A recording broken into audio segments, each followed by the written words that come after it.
The ground split open beneath Ethan Walker's feet at 8:47 a.m., and in that moment, he had to choose: save a stranger's life or save his own future.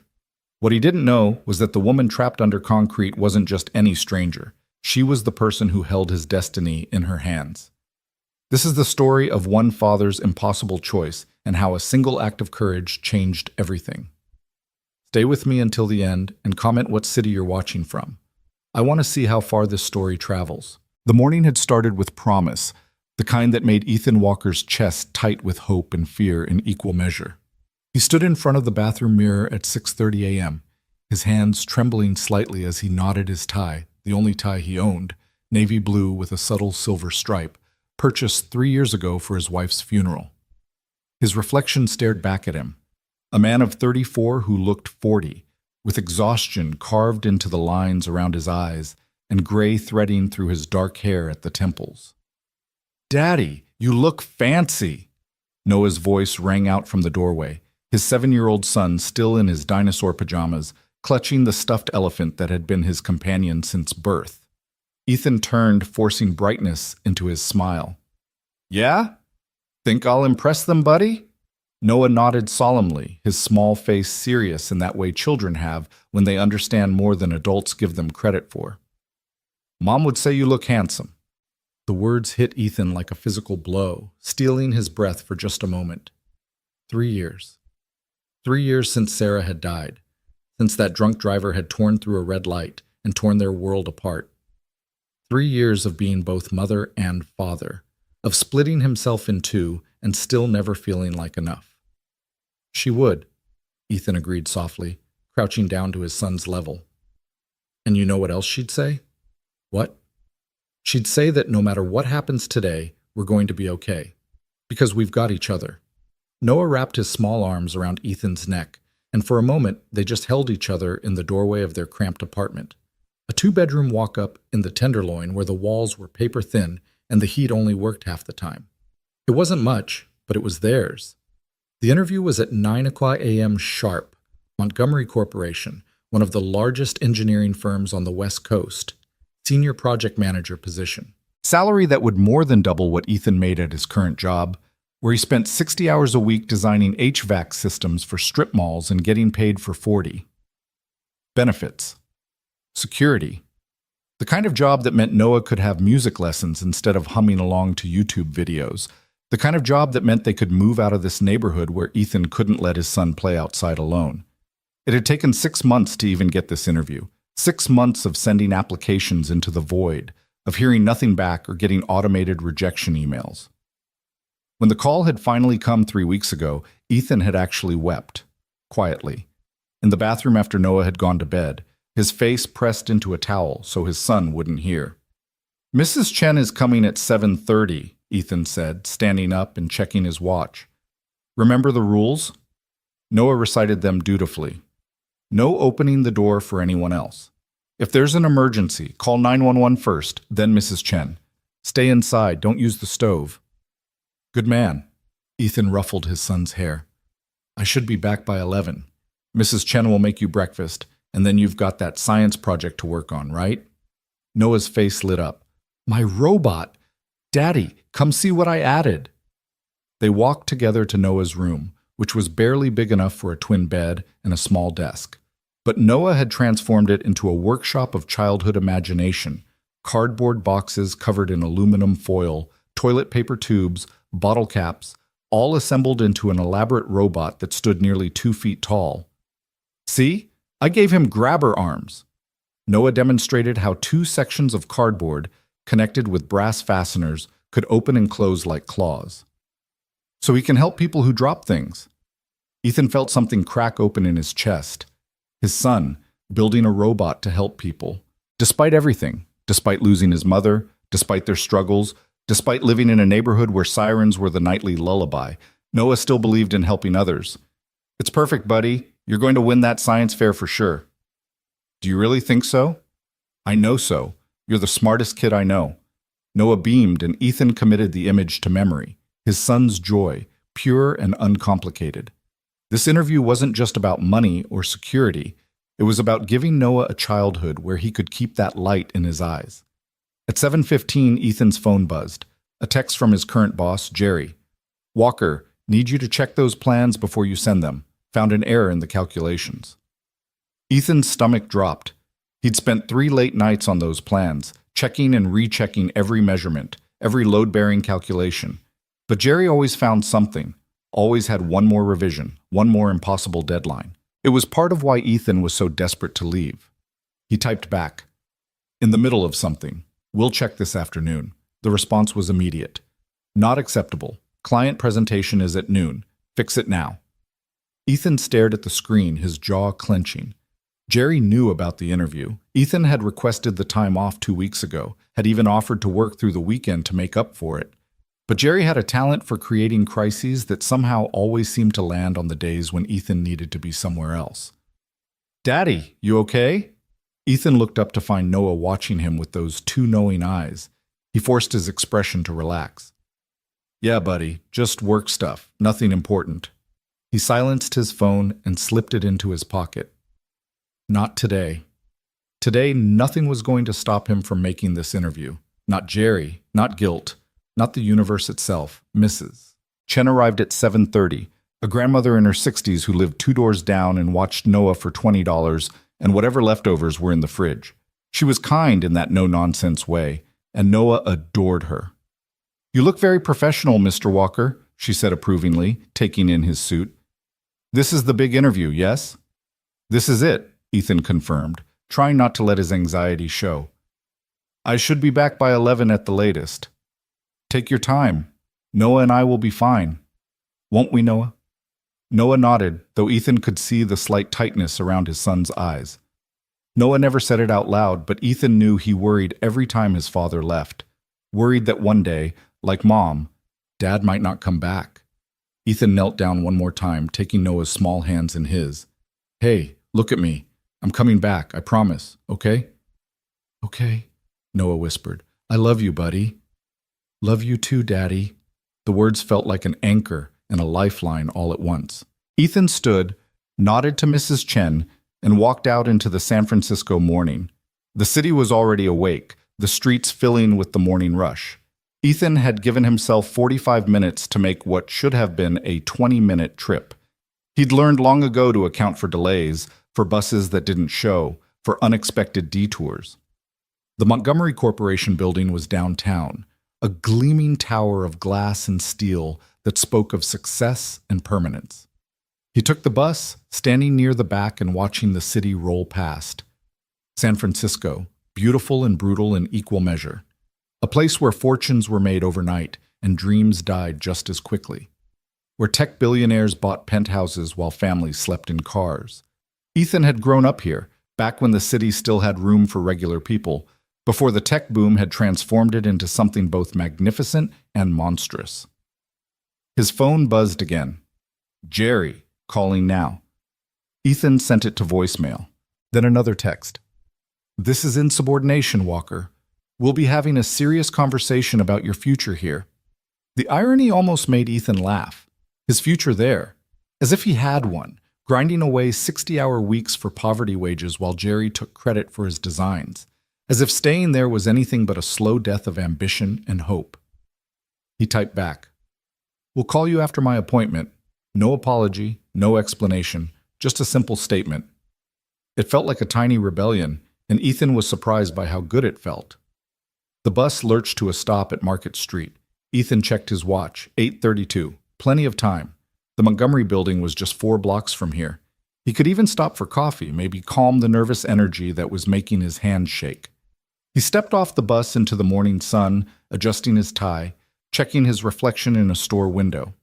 He looked professional, put together, like the kind of man who deserved a 6-figure salary and a corner office, like the kind of father who could give his son everything he needed. The street was crowded with morning commuters, everyone moving with that purposeful San Francisco stride. Ethan joined the flow, his mind already rehearsing his interview answers. "Why do you want to work for Montgomery Corporation?" "Because I want to build things that matter. Because I want to be part of something bigger than strip mall HVAC systems. Because I'm tired of watching my son eat ramen 3 nights a week." He was 2 blocks from the Montgomery building when it happened. It started as a sound, a deep bass rumble that Ethan felt in his bones before he heard it. The kind of sound that shouldn't exist, that spoke of the earth itself moving in ways it wasn't meant to. People around him paused, looking up, looking around, that brief moment of confusion before understanding. Then the world began to shake. Ethan had lived through earthquakes before, small ones mostly, the kind that rattled dishes and made chandeliers swing but didn't really do damage. California's constant reminder that the ground beneath your feet was never as solid as you wanted to believe. This wasn't that. This was the earth coming apart. The pavement rippled like water, throwing Ethan sideways into a lamppost. He grabbed it, holding on as the world went insane around him. The rumbling became a roar, drowning out the screams that were starting to rise from every direction. Car alarms shrieked, glass exploded from windows above, raining down in glittering shards. A fissure opened in the street itself, zigzagging across the concrete like lightning frozen in stone. Later, scientists would say it lasted 47 seconds. But in that moment, time fractured and stretched. 47 seconds that felt like hours, like days, like forever. When it finally stopped, the silence was almost worse than the noise. That heavy, shocked silence that comes when people's minds haven't caught up to what their bodies have just experienced. Then, like a switch flipping, the silence broke into chaos. Sirens, crying, shouting, the hiss of broken gas lines, and the crackling of small fires. Ethan stood on shaking legs, his hand still gripping the lamppost. He was alive, unhurt, except for a scrape on his palm where he'd grabbed the metal. Around him, the street looked like a war zone. Cars were crumpled against each other. A storefront had collapsed, its bricks spilling out onto the sidewalk. People were stumbling, bleeding, helping each other. And then Ethan heard it. "Help! Please! Someone help me!" The voice came from his left. Ethan turned and saw what was left of a building facade. An old brick structure, maybe 5 stories tall, that had partially collapsed. The ground floor was a tumble of brick and concrete and twisted metal. And trapped beneath it, visible only as an arm reaching out from under the rubble, was a person. A woman. Her hand was stretching toward the sky, fingers splayed in desperation. "Help me, please! I can't move my legs!" Ethan looked at his watch. The crystal was cracked, but it still worked. 8:47. He had 13 minutes to make his interview. The Montgomery building was just 2 blocks away. 2 blocks through chaos and destruction, yes, but he could make it. He could run, could climb over debris, could get there and explain what had happened. They'd understand, wouldn't they? An earthquake, a natural disaster. They'd have to reschedule. But as he stood there, frozen between 2 futures, he heard his son's voice in his head. "Mom would say you look handsome." And Sarah's voice, from a memory 3 years old, standing in the kitchen of their old apartment. "You know what I love about you, Ethan? You can't walk past someone who needs help. It's like you're physically incapable of it." He'd laughed then, protesting. But she'd been right. She'd always been right. Ethan looked at the hand reaching out from under the rubble, then at his watch, then back at the hand. There wasn't really a choice. His legs were moving before his brain fully committed, carrying him across the debris-strewn street toward the collapsed building. Other people were running away from it, afraid of aftershocks, of further collapse. Ethan ran toward it. "I'm coming," he called out. "Hold on, I'm coming. Please." The woman's voice was weakening, panic giving way to shock. "Please, I can't feel my legs. There's so much blood." Ethan reached the edge of the rubble and saw her clearly for the first time. Her arm was extended through a gap in the concrete, her hand covered in dust and blood. He couldn't see her face, couldn't see most of her body. She was buried under what looked like half a wall. "My name's Ethan," he said, trying to keep his voice calm, even as his heart hammered against his ribs. "I'm going to get you out. Can you tell me your name?" "Claire." The word came out as a gasp. "My name is Claire." "Okay, Claire. I need you to stay calm. Can you move at all?" "My arms. Just my arms. My legs. Oh God, my legs." "Don't think about that right now. Just focus on me, okay? Focus on my voice." Ethan began pulling at the rubble, tossing aside smaller pieces of brick and concrete, but the main section pinning her was massive, a slab of wall that must have weighed hundreds of pounds. Rebar jutted out from it at twisted angles.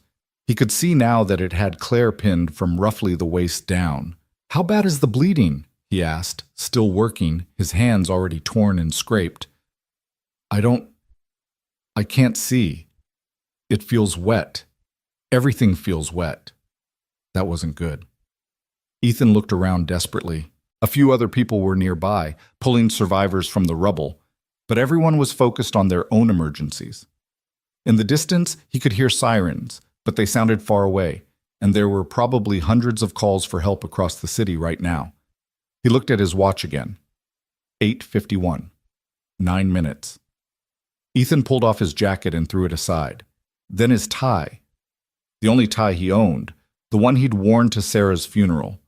He looked at it for just a moment, this strip of fabric that had marked every important day in his life for the past 3 years. Then he began tearing it into strips. "Claire, I need you to stay with me. Talk to me. Tell me about yourself." "What do you do?" I work in engineering, project management." Her voice was getting thready, weak. I was going to an interview this morning." Ethan's hands froze for just a second. An interview this morning. He shook his head, forced himself to keep working. The universe and its jokes. "Yeah, what kind of projects?" "Sustainable design, green buildings. Oh God, it hurts." I know it does. You're doing great, Claire. You're incredibly brave." He'd torn the tie into 3 strips now. Tourniquets. He had to get to her legs, had to stop the bleeding she could feel but couldn't see. But first, he had to move the concrete slab. Ethan looked around and spotted what he needed. A length of metal rebar, bent but still intact, and a chunk of concrete that could serve as a fulcrum. He'd taken physics in college, had spent years designing structures that dealt with weight and load and leverage. He could do this. He had to do this. He positioned the concrete chunk as close to the slab as he could get it, then threaded the rebar underneath. A lever. The oldest tool in human history. "Claire, I'm going to try to lift this. When I do, I need you to try to pull yourself out, okay? Use your arms." I don't know if I can." "You can. You will. On 3, okay?" "Okay." Her voice was barely a whisper now. Ethan gripped the rebar, positioned himself, and pulled. The slab shifted slightly, maybe an inch. Not enough. "Come on," he muttered. "Come on." He repositioned, planted his feet, and pulled again. This time with everything he had, every muscle in his back and legs and arms straining. He thought of Noah, of the science fair robot built to help people, of Sarah saying you can't walk past someone who needs help. The slab lifted. 2 inches. 3 inches. "Now, Claire, pull!" He heard her cry out, heard the scrape of fabric and skin against concrete. The slab was impossibly heavy, and he could feel his muscles beginning to shake, to fail. "I can't," Claire gasped. "I'm stuck. Something's—" "Pull!"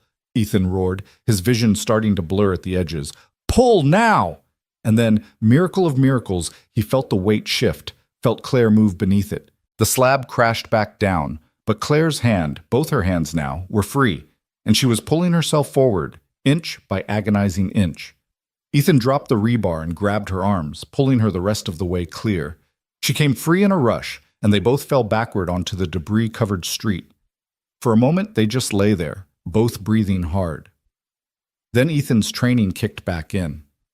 He sat up and looked at Claire's legs. The sight made his stomach lurch. Her left leg was crushed below the knee, the fabric of her pants soaked through with blood. Her right leg looked intact but was twisted at an angle that wasn't natural. A compound fracture, probably. Maybe worse. "Claire, I need to stop the bleeding. This is going to hurt." She was looking at her legs now, her eyes wide with shock and horror. Oh God, my legs!" "Look at me." Ethan grabbed her face, forcing her to meet his eyes. "Look at me, not at them. You're going to be okay. I promise you're going to be okay." He didn't know if that was true, but he said it anyway. Working quickly, he used the strips of his tie to create tourniquets above the wounds, pulling them tight despite Claire's screams of pain. Then he took off his dress shirt, leaving himself in just his undershirt, and used it to pack the worst of the bleeding. His watch, 8:57. 3 minutes. The interview was gone. There was no making it now. Even if he ran, even if he left Claire here bleeding on the street, he wouldn't make it, and he couldn't leave her. The bleeding was slowing, but she was going into shock, her skin pale and clammy, her breathing shallow. "Stay with me, Claire," he said, taking her hand. Her grip was weak. "Talk to me. Tell me about your green buildings." Sustainable materials," she whispered. "Reduced carbon footprint. Buildings that give back more than they take." "That's beautiful. The world needs more of that. More people like you." "What about you?"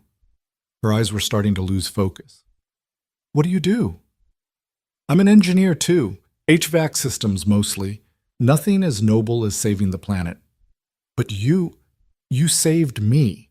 Ethan squeezed her hand. "Anyone would have done the same." "No." Claire's eyes sharpened for just a moment, boring into his. "No, they wouldn't have. Everyone else ran away. You ran toward me." The sirens were getting closer now. Ethan could see people in reflective vests making their way down the street, emergency responders picking through the wreckage. "Here!" he called out, waving his free arm. "Over here. We need help." 2 paramedics broke away from the group and jogged over, their professional calm a stark contrast to the chaos around them.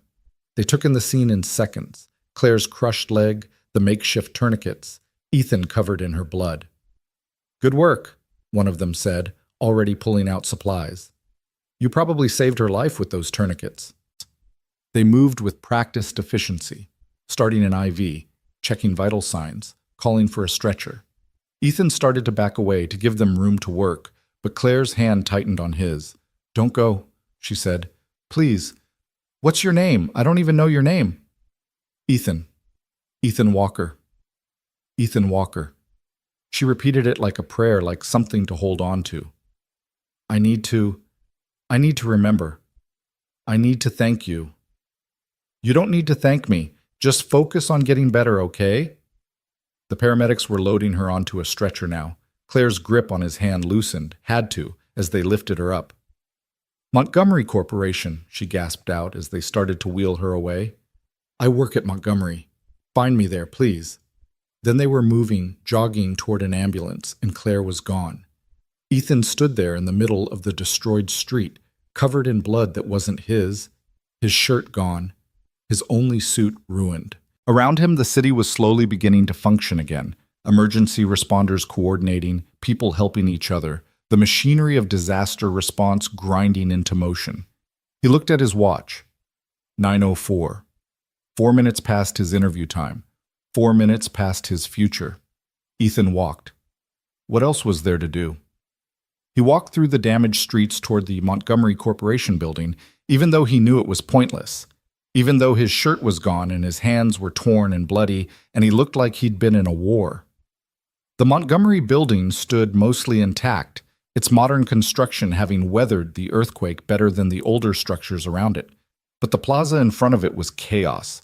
People evacuating, security trying to maintain order, someone shouting into a megaphone that the building was being cleared as a precaution. Ethan approached anyway. A security guard held up a hand. "Building's closed, sir. Everyone's evacuating." "I had an interview," Ethan said. The words sounded absurd even to him. "At 9, for the senior project manager position." The guard looked at him, really looked at him, taking in the blood, the torn hands, the missing shirt. "You okay, man? You need medical attention?" "It's not my blood. I'm fine. Is there any way to reschedule? To let them know I was coming, there was an earthquake. And there was a woman trapped, and..." He was babbling. He could hear himself babbling and couldn't stop. The guard's expression softened. "Look, man, I get it, but the whole building's shut down. Everyone's evacuating. There's no interviews happening today. Hell, probably no interviews happening this week. You should go home, check on your family." Noah. The thought of his son hit Ethan like a physical blow. The earthquake. Noah was home with Mrs. Chen, but what if something had happened? What if their building had been damaged? What if... Ethan pulled out his phone with shaking hands. 3 missed calls from Mrs. Chen, 5 texts. His heart stopped. Then he read the messages. We're fine. Building is fine. Noah is scared but okay. Where are you? Are you safe? Please call us. He called. Mrs. Chen answered on the first ring. Mr. Walker, thank God, are you all right? We've been so worried. I'm fine, I'm okay. Can I talk to Noah? Of course, here. Then his son's voice, small and frightened. Daddy? Hey, buddy, I'm okay. I'm not hurt. Are you okay? I was so scared. The whole building was shaking, and the TV fell over, and I thought you weren't coming back. Ethan closed his eyes, pressed the phone tight against his ear. I'm coming back right now. I'm getting on a bus, and I'm coming straight home, okay? I promise. What about your interview? It got canceled. The building had to evacuate. But that's okay. We're going to be fine. He could hear the relief in Noah's breathing, the way the tension bled out of his son's small voice. Okay, hurry home, Daddy. I will. I love you, buddy. Love you too. Ethan lowered the phone and stood there for a moment, just breathing. Noah was safe. His son was safe. Everything else was secondary to that. He looked up at the Montgomery building one last time, at the gleaming tower that had represented hope and possibility. Then he turned and started the long walk home. The buses weren't running in the immediate aftermath, so Ethan walked the 3 miles back to his apartment. The city was a strange mix of damage and normalcy. Some blocks looked like war zones, others barely touched. People were in the streets, checking on neighbors, sharing information. San Francisco, for all its inequality and dysfunction, still remembered how to be a community when it mattered.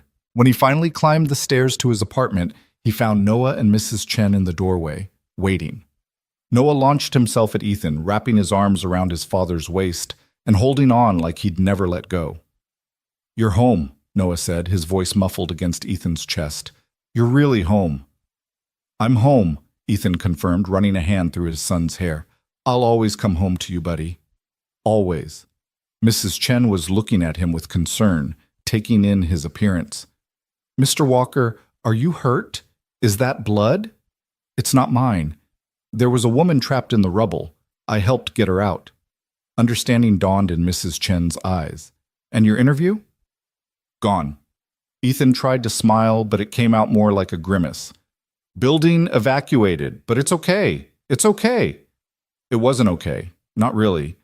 But standing there with his son in his arms, alive and safe after the earth had tried to shake them all apart, Ethan found he meant it more than he'd expected. They were alive. They had each other. Everything else would have to figure itself out.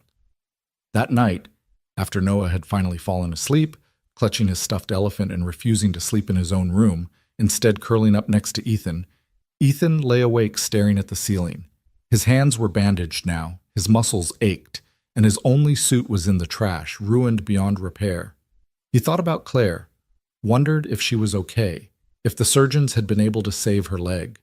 He thought about the Montgomery Corporation, about the email that would probably come tomorrow or the next day, the polite rejection that wouldn't mention the earthquake, wouldn't care about the reasons he'd missed the interview. He thought about Jerry's texts, about the job he was probably going to get fired from for insubordination. He thought about his wife, about Sarah, and wondered what she would say if she could see him now. And then his phone lit up, a notification cutting through the darkness, an email. Ethan almost didn't check it. Nothing good came in emails at midnight, but something made him reach for his phone, made him open it. The subject line? Montgomery Corporation, interview status update. Ethan's heart clenched. Here it was, the official rejection. He opened it.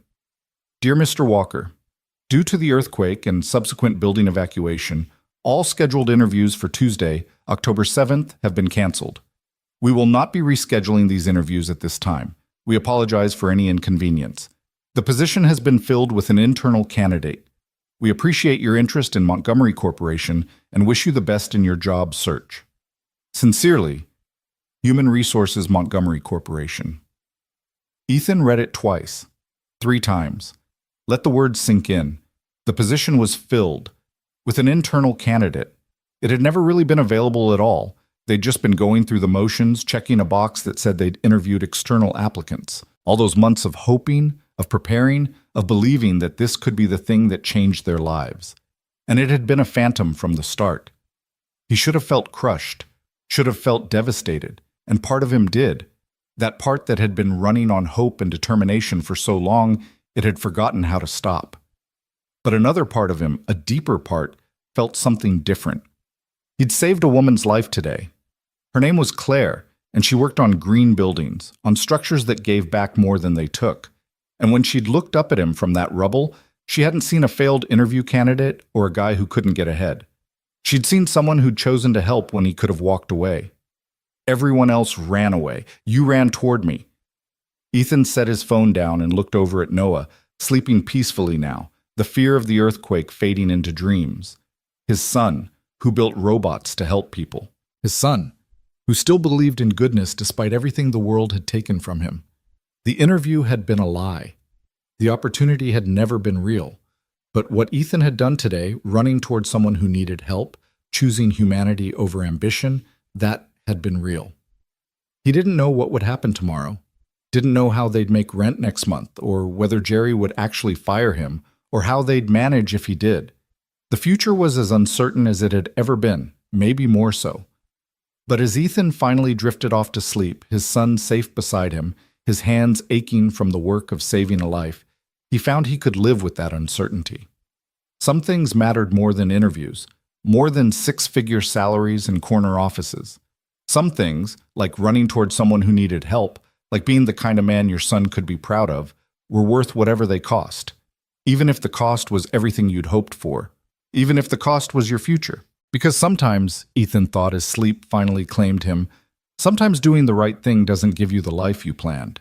Sometimes it gives you the life you deserve. The days after the earthquake blurred together in a haze of exhaustion and routine survival. Ethan went back to work on Thursday, 2 days after the quake, his hands still bandaged and his body aching in ways that reminded him he wasn't 20 anymore.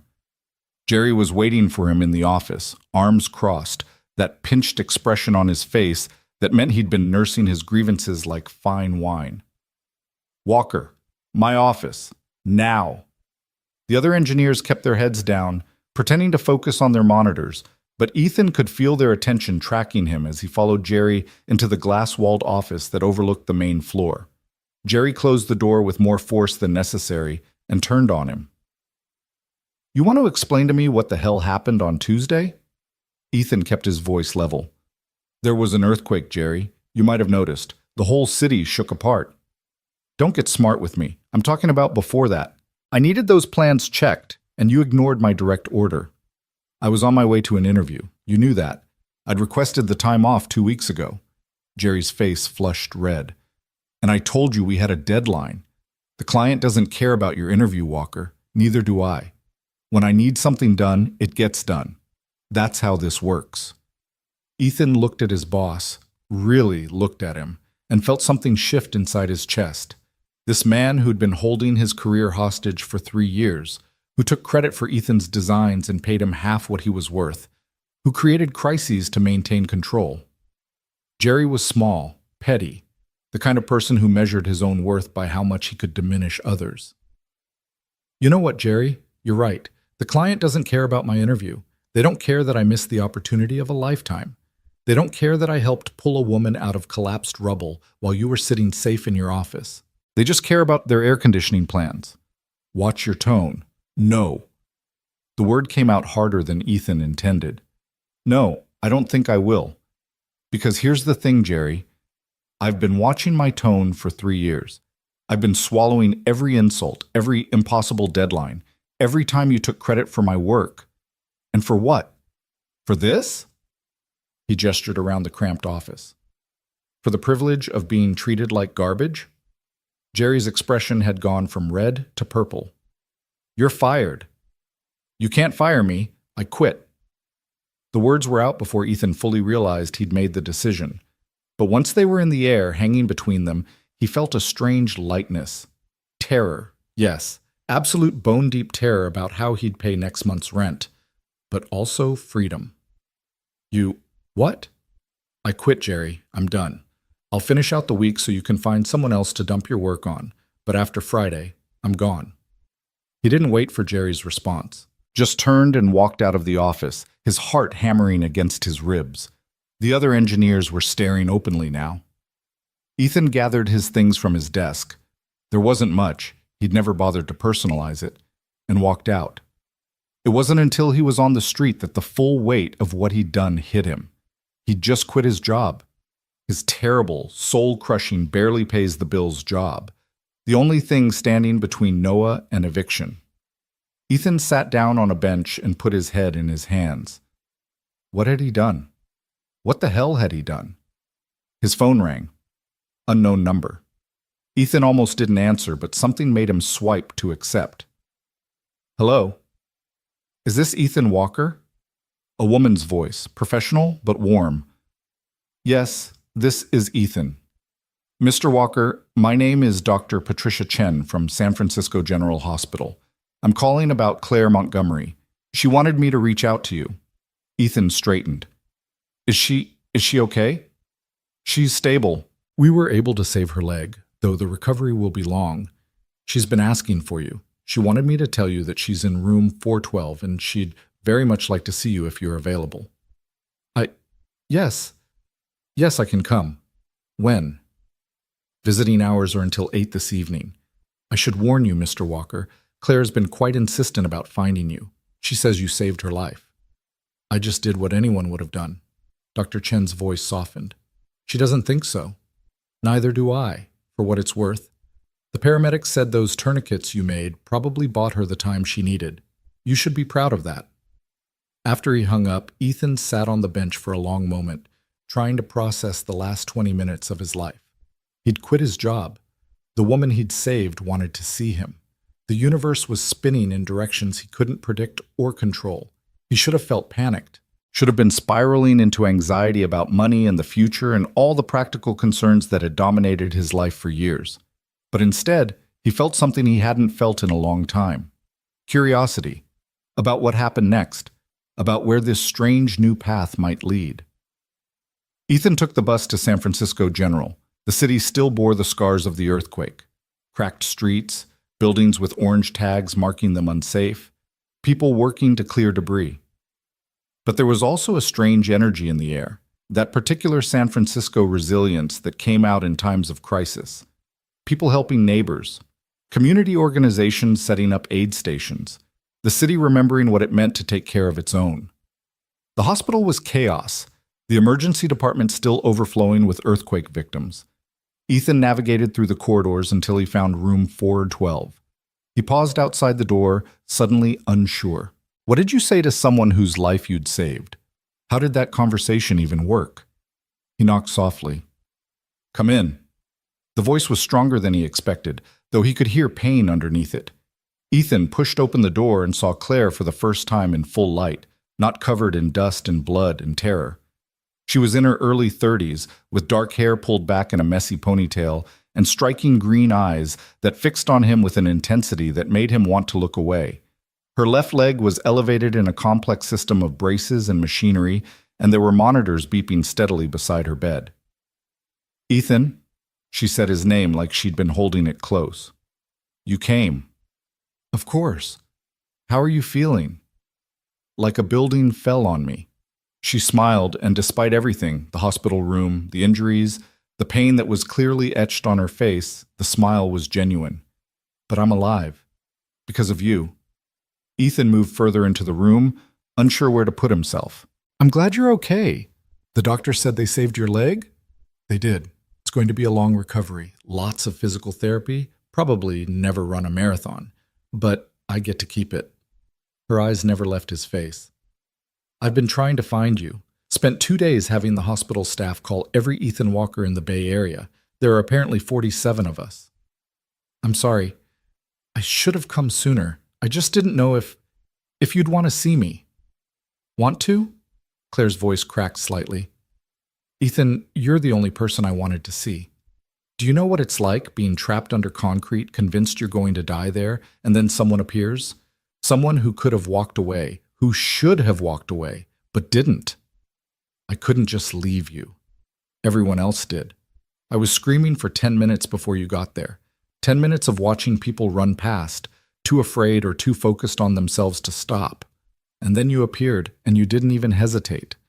Ethan shifted uncomfortably. I'm not a hero, Claire.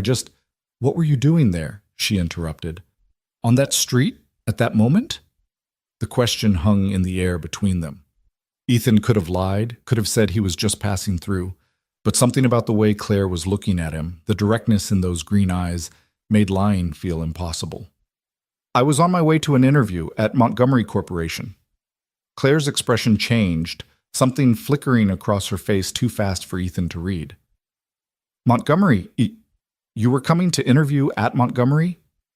Yeah. Senior project manager position, 9 o'clock interview. I was 2 blocks away when the earthquake hit. And you stopped. You stopped to help me, knowing you'd miss it. There wasn't really a choice to make. There's always a choice, Ethan. That's what makes it matter. Claire was quiet for a moment, her fingers plucking at the hospital blanket. What happened with the interview? They canceled everything because of the earthquake. Sent an email that night saying the position was filled with an internal candidate anyway, so I guess it didn't matter in the end. It mattered, Claire said softly. It mattered to me. They talked for another hour. Claire told him about her work. She was a senior project manager at Montgomery Corporation, focused on sustainable building design, trying to push the construction industry toward environmental responsibility. She'd been with the company for 8 years, worked her way up from an entry-level position, was finally starting to have real influence on projects. Ethan told her about his work with Jerry, about the soul-crushing routine of designing HVAC systems for strip malls and big box stores. He told her about Noah, about being a single father, about trying to build a life on poverty wages in one of the most expensive cities in America. He didn't tell her about quitting his job that morning. That felt too raw, too uncertain. You know what I was doing when the earthquake hit? Claire asked. I was reviewing interview schedules. We had 12 candidates coming in that day for various positions. I was supposed to be conducting 3 of the interviews myself. Including the senior project manager position? Claire nodded.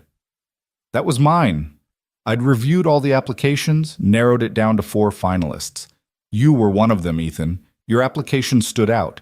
Not the most impressive resume, but something about your cover letter. You wrote about wanting to build things that mattered, about making your son proud. It felt real in a way most applications don't. Ethan felt something tight in his chest. You were going to interview me. I was, and now here we are, having a very different kind of conversation. A nurse came in then to check Claire's vitals and administer pain medication. Ethan took it as his cue to leave, but Claire caught his hand. Come back, she said. Please, come back and visit. I'm going to be stuck in this hospital for at least another week, and I could use the company. Besides, I feel like we have more to talk about. I'd like that, Ethan said, and meant it. Over the next week, Ethan visited Claire every day. He'd drop Noah off at school, spend a few hours in the hospital, then pick his son up and try to figure out how to explain to a 7-year-old that Daddy didn't have a job anymore. He hadn't told Noah yet, couldn't quite find the words. Claire's room became a strange refuge. They talked about everything, engineering and architecture, San Francisco's housing crisis, the ways the city had changed over the years. Claire was sharp and funny, with strong opinions and the confidence to back them up. She challenged Ethan in ways he hadn't been challenged in years, asked him questions about his work that made him think differently about what he'd been doing. You're wasting yourself, she said on the 3rd visit, while Ethan was describing a particularly tedious project Jerry had forced on him. HVAC systems for strip malls? Ethan, you have better training than half the people I work with. You could be designing real buildings, solving real problems. Could have, Ethan corrected. I quit on Thursday, or got fired. It was sort of mutual. Claire stared at him. You what? Yeah, Jerry pushed too hard one too many times, and I snapped, told him I was done. Do you have another job lined up? No, not even a prospect. So if you're looking for someone to give career advice to, you might want to find someone who hasn't just deliberately destroyed their own livelihood. But Claire wasn't laughing. She was looking at him with that intense expression again, the one that made Ethan feel like she was seeing through to something he couldn't see himself. What are you going to do? I don't know. Start applying again, I guess. There's got to be another Jerry out there willing to underpay me for my work. Maybe I'll get lucky and find one who's slightly less of a nightmare. Or, Claire said slowly, you could do something different. Different how? Start your own firm. Freelance, contract work. You have the skills, you have the experience. You don't need someone like Jerry taking advantage of you. Ethan laughed, but it came out bitter. With what money, Claire? I've got maybe $2,000 in savings. That'll cover rent for 1 month, maybe 2 if Noah and I eat nothing but ramen. I can't start a business with $2,000. You don't need much to start. A laptop, internet connection, some basic software. Most of what you need, you probably already have. And the startup costs for consulting, they're minimal. File some paperwork, build a website, start reaching out to your network. What network? I've spent 3 years working for Jerry. I don't have contacts, I don't have clients. Claire was quiet for a moment, and Ethan could see her thinking, weighing something. Then she said, "What if I helped you?" "What?" "Not with money," she clarified quickly.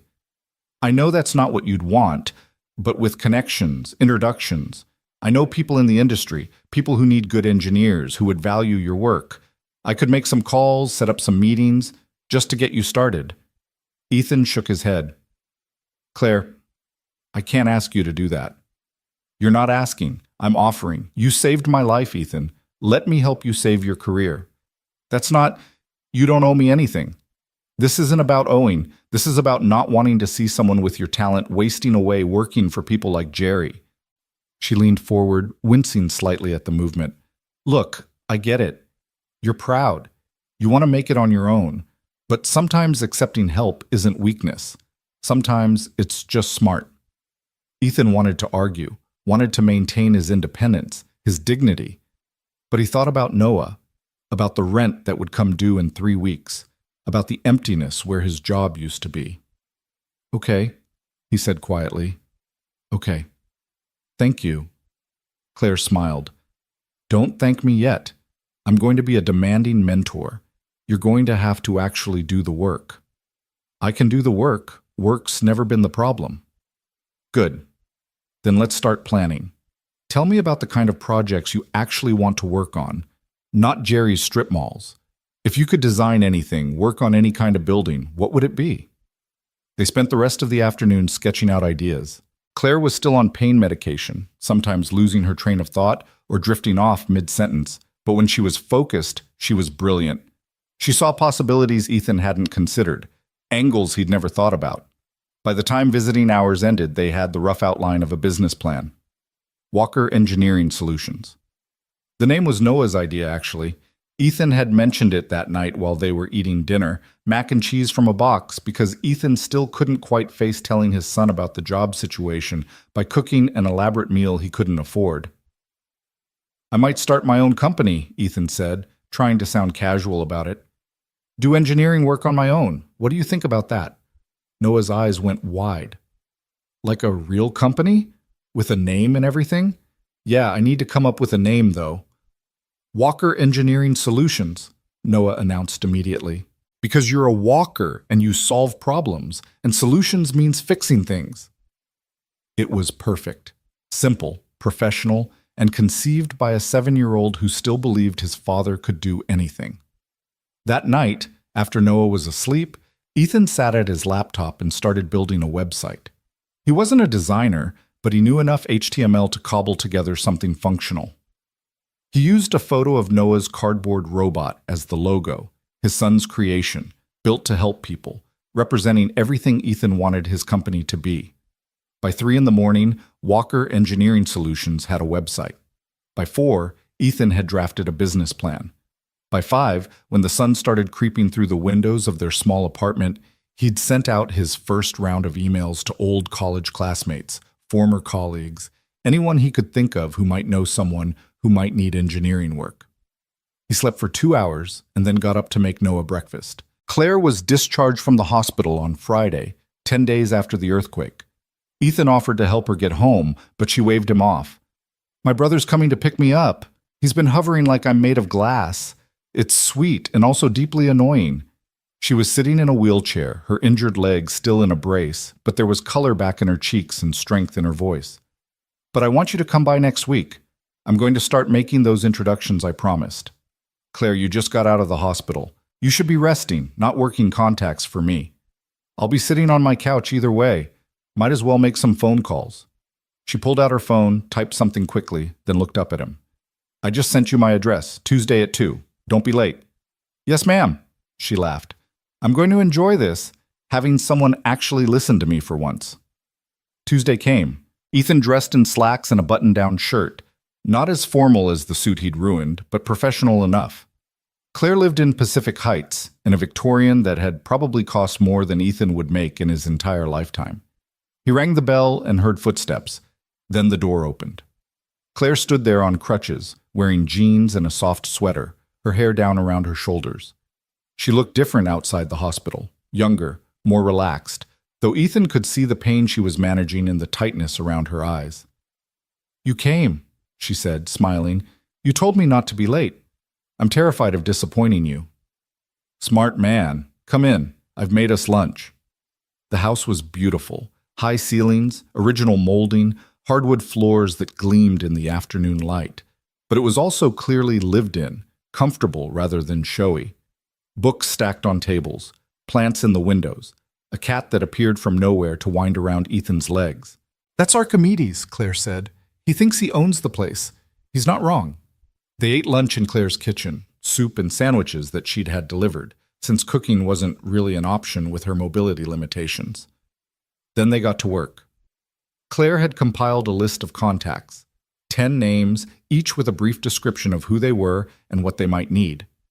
"These are all people I've worked with or know through the industry," she explained. "I've already reached out to most of them, mentioned that I know a talented engineer who's starting his own consulting practice. 3 of them have projects coming up that might be good fits." Ethan looked at the list, feeling overwhelmed.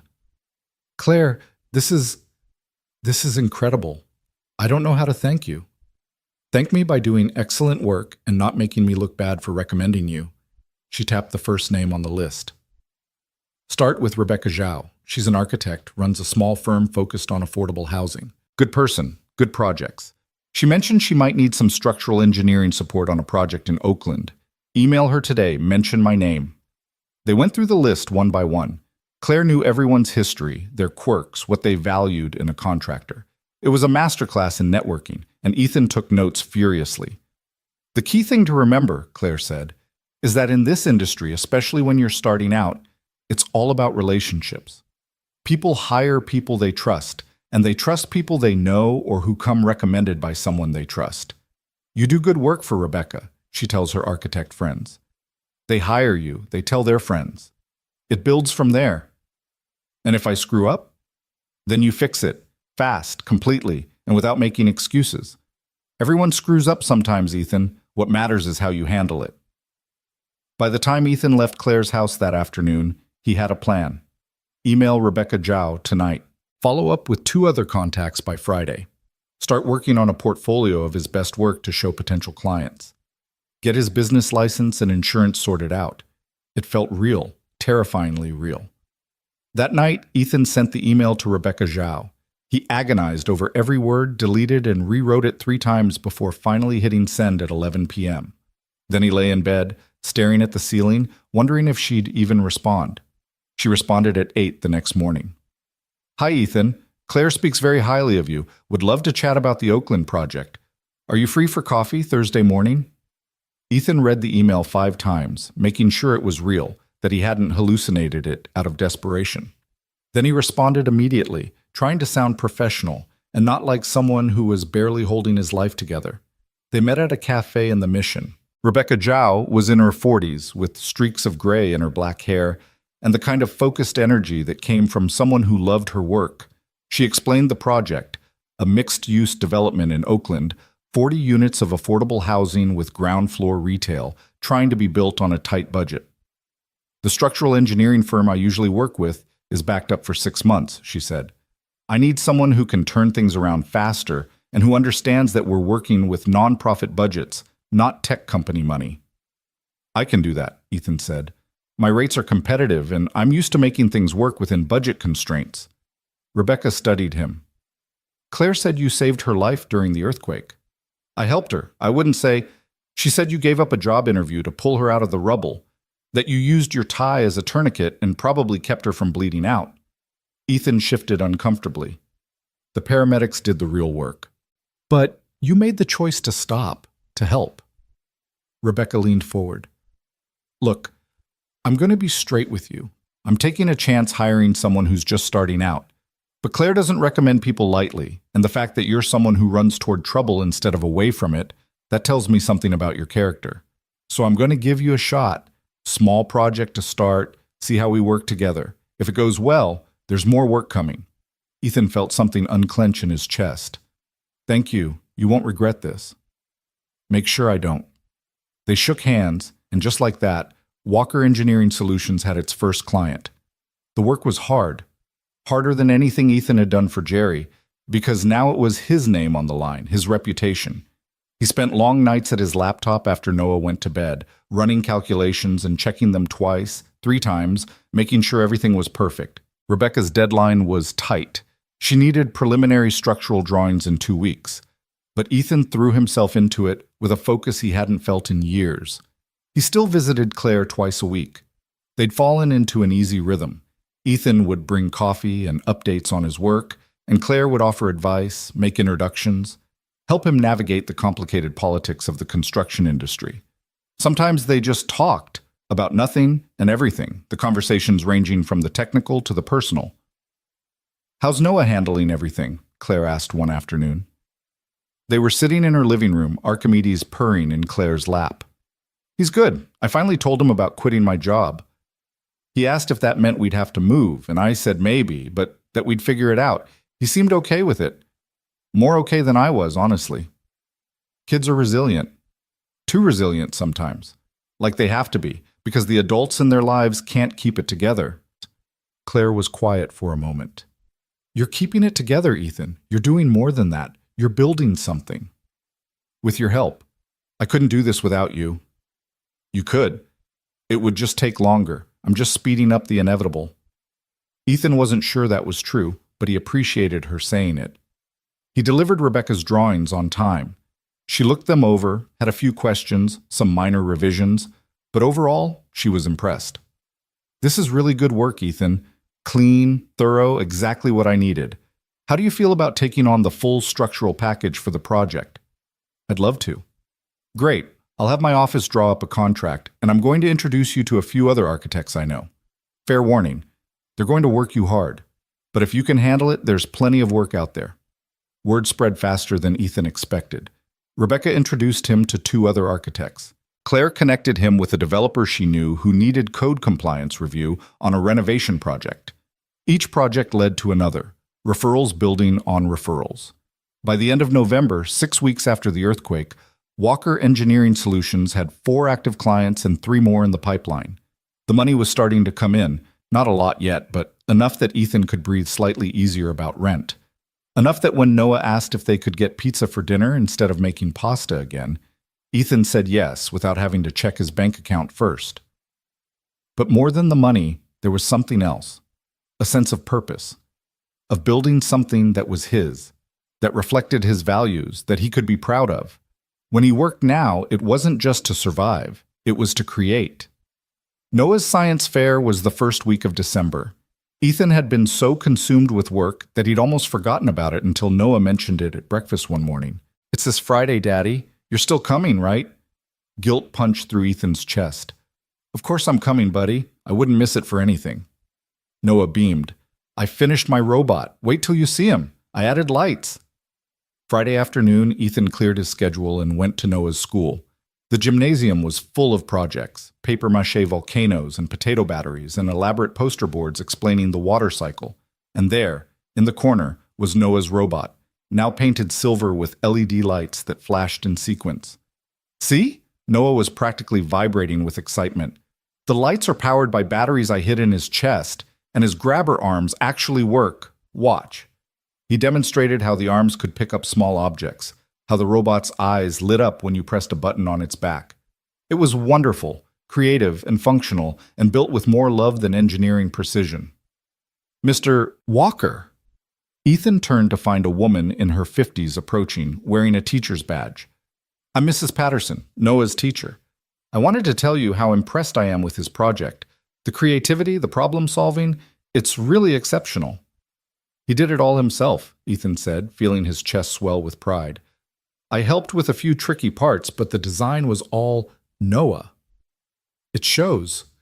He told me that his robot is meant to help people, that he designed it to pick up things for people who can't bend down easily. That's a very empathetic perspective for a 7-year-old. Ethan looked at his son, who was now demonstrating the robot to another child. He's got a good heart. Better than mine. Mrs. Patterson smiled. I think he probably learned that from somewhere. When they announced the winners, Noah didn't win first place. That went to a 6th grader with a complicated solar panel setup.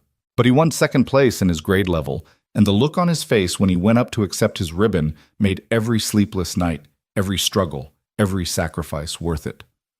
I won, Daddy! Noah threw himself into Ethan's arms, the ribbon clutched in his small fist. I actually won! I'm so proud of you, buddy, so incredibly proud. That night, they celebrated with pizza and ice cream, real celebration, not the strained kind where Ethan was worrying about every dollar spent. And as Ethan watched his son carefully pin the ribbon to his bedroom wall, placing it right next to a photo of Sarah, he thought about how far they'd come. 2 months ago, he'd been trapped in a dead-end job, barely surviving, watching his dreams crumble. Now he had his own business, clients who respected his work, and a future that felt possible instead of predetermined. All because one morning, the earth had shaken, and he'd made a choice. The phone call came on a Wednesday in mid-December. Ethan was at his laptop, working on a structural review for one of Rebecca's projects, when his phone rang with an unknown number. Hello? Is this Ethan Walker? A man's voice, professional and slightly formal. Yes, speaking. Mr. Walker, my name is David Brennan. I'm a commercial developer here in San Francisco. Claire Montgomery gave me your name. She said you might be able to help with a project I'm working on. Ethan sat up straighter. I'd be happy to discuss it. What kind of project? Adaptive reuse of an old warehouse in Dogpatch, converting it to creative office space. It's a complicated building, old structure, some seismic concerns. Need someone who can think creatively about how to make it work within modern code requirements. They talked for 45 minutes. The project was larger than anything Ethan had tackled so far, with a budget that made his earlier projects look tiny by comparison. David wanted to meet in person, tour the building, discuss possibilities. I'm free Friday afternoon, Ethan said, trying to keep the excitement out of his voice. Perfect. I'll text you the address. And Ethan, Claire speaks very highly of you. I'm looking forward to seeing what you can do. After they hung up, Ethan sat staring at his phone. This was big. Really big. The kind of project that could establish Walker Engineering Solutions as a real player, not just a freelancer scraping by. He called Claire immediately. Did David Brennan just call you? She asked, answering on the first ring. Yes. Claire, this project, it's huge. I don't know if I'm ready for something like this. You're ready. Trust me, you're ready. David's a good guy, fair to work with, pays on time. This could be really good for you. How do I even begin to thank you for all of this? Claire was quiet for a moment. You know what, Ethan? I've been thinking about that. About what you did for me and what I'm doing for you. And whether any of it is really about debt or gratitude. What do you mean? I think maybe we're just two people who needed to meet each other. You needed connections and support to build your business. I needed to be reminded that there are still people in this world who run toward trouble instead of away from it. Maybe that's not about owing anything. Maybe that's just about being human. Ethan felt something shift in his chest, something warm and complicated. I'd like to think that's true. It is true. Now go knock this meeting with David out of the park. And Ethan, you're allowed to be proud of yourself. You've built something real here.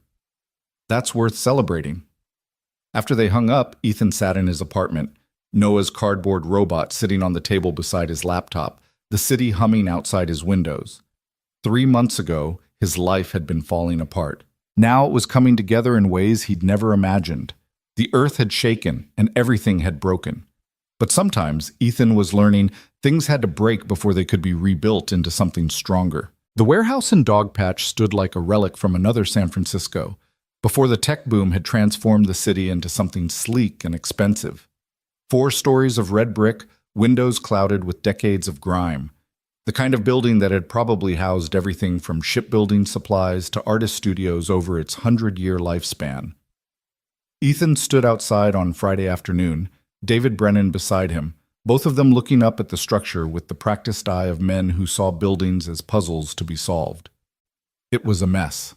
Beautiful, but a mess. "Can I see inside?" David unlocked the heavy door, and they stepped into what had once been a manufacturing floor. The space was cavernous, light streaming through the dirty windows in thick beams that illuminated dancing dust motes. Original wood floors, exposed brick walls, ceiling beams that were solid old-growth timber. Beneath the decay and neglect, there was something magnificent here. "What's your timeline?" Ethan asked, already doing calculations in his head, load-bearing capacity, seismic retrofitting, where the existing structure could be preserved and where it would need reinforcement. "I'd like to break ground by spring. That gives us about 4 months for design and permitting. Think you can do it?" 4 months. It was tight, especially for a building this complex. But Ethan walked through the space, running his hands along the brick walls, feeling the bones of the structure, and he knew he wanted this project. Needed it, maybe. "I can do it. I'll need to bring in a soils engineer, get some testing done on the foundation. And I'll want to consult with a seismic specialist. This building needs proper retrofitting, and I want to make sure we do it right." David nodded approvingly. "That's exactly the kind of thinking I want. Too many engineers just want to slap some steel beams in and call it done. This building deserves better." They spent 2 hours walking through the space, Ethan taking notes and photos, David sharing his vision for what the building could become. By the time they finished, the winter sun was setting, casting long shadows through the warehouse. "Send me a proposal," David said as they locked up. "Scope of work, timeline, fee structure. If it looks good, we'll get a contract drawn up. I'll have it to you by Wednesday." They shook hands, and Ethan walked back to his car, feeling electricity running through his veins. This was it. The project that could take Walker Engineering Solutions from a one-man operation to something real, something sustainable. He called Claire from the car, unable to wait. "How'd it go?" She answered. "It's perfect. Complicated and challenging and exactly the kind of project I want to be doing. He wants a proposal by Wednesday." "That's great, Ethan. I knew you'd impress him." There was something in her voice, something tired or sad that made Ethan pause. "You okay? You sound off." "Just a rough day. Physical therapy was brutal, and I got some news about work that wasn't great." "What kind of news?" Claire sighed. "Montgomery's restructuring. They're consolidating the Sustainable Design Division with General Project Management, which basically means the work I've been doing for 8 years is getting absorbed into the mainstream, watered down. They're offering me a lateral move into a different department, but it's not the same. It's not what I care about." Ethan heard the defeat in her voice, so different from her usual confidence. "I'm sorry, Claire. That's awful." "Yeah, well, welcome to corporate life, right? The things that matter get sacrificed for efficiency and profit margins. I shouldn't be surprised, but I am anyway." "What are you going to do?" "I don't know yet. Take the lateral move, probably. Keep collecting a paycheck while I figure out what I actually want, which is a depressing thought, but here we are." They talked for another 20 minutes, Ethan listening while Claire vented about office politics and short-sighted management decisions. By the time they hung up, he felt like their roles had reversed. She'd been supporting him for months, and now he was the one offering encouragement, telling her that things would work out. That weekend, Ethan threw himself into David's proposal. He worked while Noah was at a friend's house for a play date, worked late into the night after his son fell asleep, worked early Sunday morning while Noah watched cartoons. The proposal needed to be perfect, detailed but not overwhelming, ambitious but realistic, priced competitively but not so low that it screamed desperation. By Tuesday night, he had something he was proud of: 20 pages outlining scope of work, methodology, timeline, and fees. He'd even included preliminary sketches showing possible structural solutions, different approaches David could consider. He sent it Wednesday morning at 9 a.m., then spent the rest of the day trying not to obsessively check his email. David called at 4 p.m. Ethan, I've been reviewing your proposal. This is impressive work. Really thoughtful approach to the building's challenges. Ethan's heart was hammering. Thank you. I wanted to give you a clear sense of what we'd be looking at. I appreciate that. Look, I'm not going to play games here. I think you're the right person for this project. My attorney will send over a contract by Friday. If the terms work for you, we can get started next week. After he hung up, Ethan just sat at his laptop, staring at the screen, trying to process what had just happened. 6 months ago, hell, 3 months ago, this would have been impossible. Now it was real. Walker Engineering Solutions had landed a major project with a respected developer. He wanted to call someone, to share the news, to celebrate. His first instinct was to call Claire, but something stopped him. She was dealing with her own professional disappointments right now. Would hearing about his success just make her feel worse? Instead, he called his son's school and asked if he could pick Noah up early. Is everything okay? The secretary asked, concerned. Everything's great, Ethan said, grinning.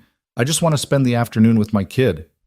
They went to the Science Museum, something they hadn't been able to afford in months. Noah's eyes went wide at the exhibits, the hands-on demonstrations, the planetarium show that made him gasp with wonder. And when they stopped for ice cream afterward, Noah looked at his father seriously. Daddy, are we okay now? Like, really okay? Ethan thought about how to answer that. They still lived in the same cramped apartment. Money was still tight, and would be for a while. The future was still uncertain, full of risks and unknowns. But they were building something, together. Yeah, buddy, we're really okay. We're better than okay. Noah smiled, that pure 7-year-old smile that made everything worthwhile, and went back to his ice cream. Christmas came and went quietly. Ethan couldn't afford much. A few presents from thrift stores, a small tree from the lot selling Charlie Brown rejects. But Noah didn't seem to care about any of that. He was just happy to spend the day with his father, building a new robot from the cardboard and supplies Ethan had gathered, watching holiday movies, eating the cookies they'd baked together. Mom would have liked this, Noah said that evening, holding up a photo of Sarah. It was something he did sometimes, including her in their lives, even though she'd been gone for 3 years. She would have, Ethan agreed. She would have loved seeing how creative you are, how kind. She'd be really proud of you. Is she proud of you too? The question caught Ethan off guard. I don't know, buddy. I hope so. I think she is. You help people now, like you helped that lady in the earthquake. And you started your own company, like you always wanted to. Mom would think that's cool. Ethan pulled his son close, fighting back the emotions that were suddenly threatening to overwhelm him. Thanks, Noah. That means a lot.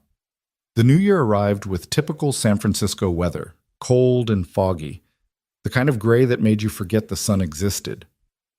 Ethan started work on David's warehouse project, spending long days at the site taking measurements, coordinating with consultants, developing the structural plans that would bring the old building into the modern age while preserving its character.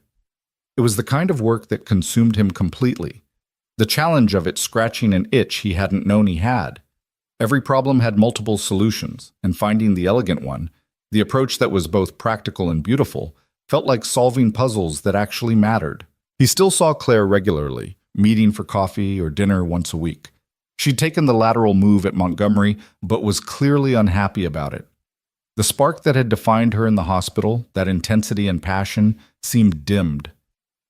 I spent 10 years fighting for sustainable design to be taken seriously at that company, she said over dinner one January evening. They were at a small Italian place in North Beach, sharing a bottle of wine that Ethan could now almost afford without anxiety.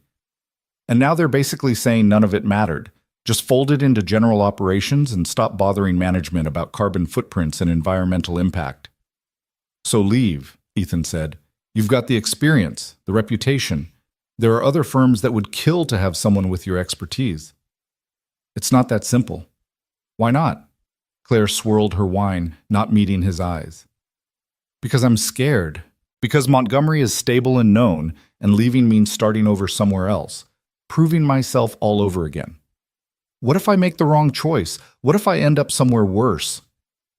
Ethan reached across the table and took her hand. It was the first time he'd initiated physical contact beyond professional handshakes and friendly hugs. Her fingers were warm, and they curled around his instinctively. Claire, you told me to start my own firm when I had $2,000 and no clients. You said accepting help wasn't weakness, it was smart. Maybe you should take your own advice. She laughed, but it was shaky. That was different. I was helping you because I owed you. You didn't owe me anything. You helped me because you saw something worth investing in. Well, I see something worth investing in too. You're brilliant and passionate and exactly the kind of person who should be leading sustainable design projects, not watching them get absorbed into corporate mediocrity. So what, I just quit? Walk away from a decade of work? No. You figure out what you actually want and then you build toward that. Maybe it's another firm. Maybe it's consulting.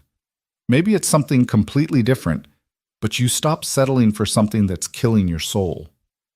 Claire was quiet for a long time, her hand still in his. Then she said, "When did you get so wise?" "I had a good teacher." They talked for 3 more hours, long after they'd finished eating, the restaurant staff politely working around them. They talked about dreams deferred and risks worth taking, about building lives that reflected their values instead of just surviving. And somewhere in that conversation, something shifted between them, a recognition that this friendship they'd built was becoming something else, something neither of them had been looking for, but both of them needed. When Ethan finally drove Claire home, he walked her to her door. She leaned on her cane, still necessary for long distances, though her physical therapy was going well, and looked up at him in the porch light. "Thank you," she said, "for listening, for understanding, for being exactly what I needed tonight." "Anytime," Ethan replied. And then, because life was short and opportunities were fleeting, and they'd both already learned that lesson the hard way, he leaned down and kissed her. It was soft, tentative, a question more than a statement. But when Claire kissed him back, her free hand coming up to cup his cheek, it felt like an answer to something he hadn't known he was asking. When they finally pulled apart, both of them were smiling. "I wasn't expecting that," Claire said. "Neither was I. Is it okay?" "More than okay, but Ethan, we should probably talk about this, about what it means, what we want." "I know, and we will. But right now, can I just say that I think you're amazing, and I've been wanting to do that for weeks?" Claire laughed, and it was the genuine, unguarded laugh he remembered from the hospital, before the weight of returning to normal life had settled on her shoulders. "You're not so bad yourself, Walker." They said goodnight, and Ethan drove home feeling like he was floating. It was terrifying and wonderful in equal measure, the possibility of something real with someone who understood him, who'd seen him at his worst and his best and chosen to stick around anyway. But with the elation came worry. What if this ruined their friendship? What if things didn't work out, and he lost not just a romantic partner but the mentor and confidant who'd helped rebuild his career? What about Noah? His son had only just started to stabilize after years of grief and uncertainty. Was Ethan being selfish, pursuing something that might bring more instability into their lives? He called his younger sister Maya, who lived in Portland and had been his sounding board for every major life decision since they were kids. "So let me get this straight," Maya said after he'd explained the situation. "You saved this woman's life. She helped you start your own business, and now you're catching feelings, and you're freaking out about it?" "I'm not freaking out. You called me at 11 p.m. You're freaking out." Ethan sighed. "What if I'm doing this for the wrong reasons? What if I'm just grateful or confused, or what if you genuinely care about her and she cares about you, and that's okay?" Maya's voice softened.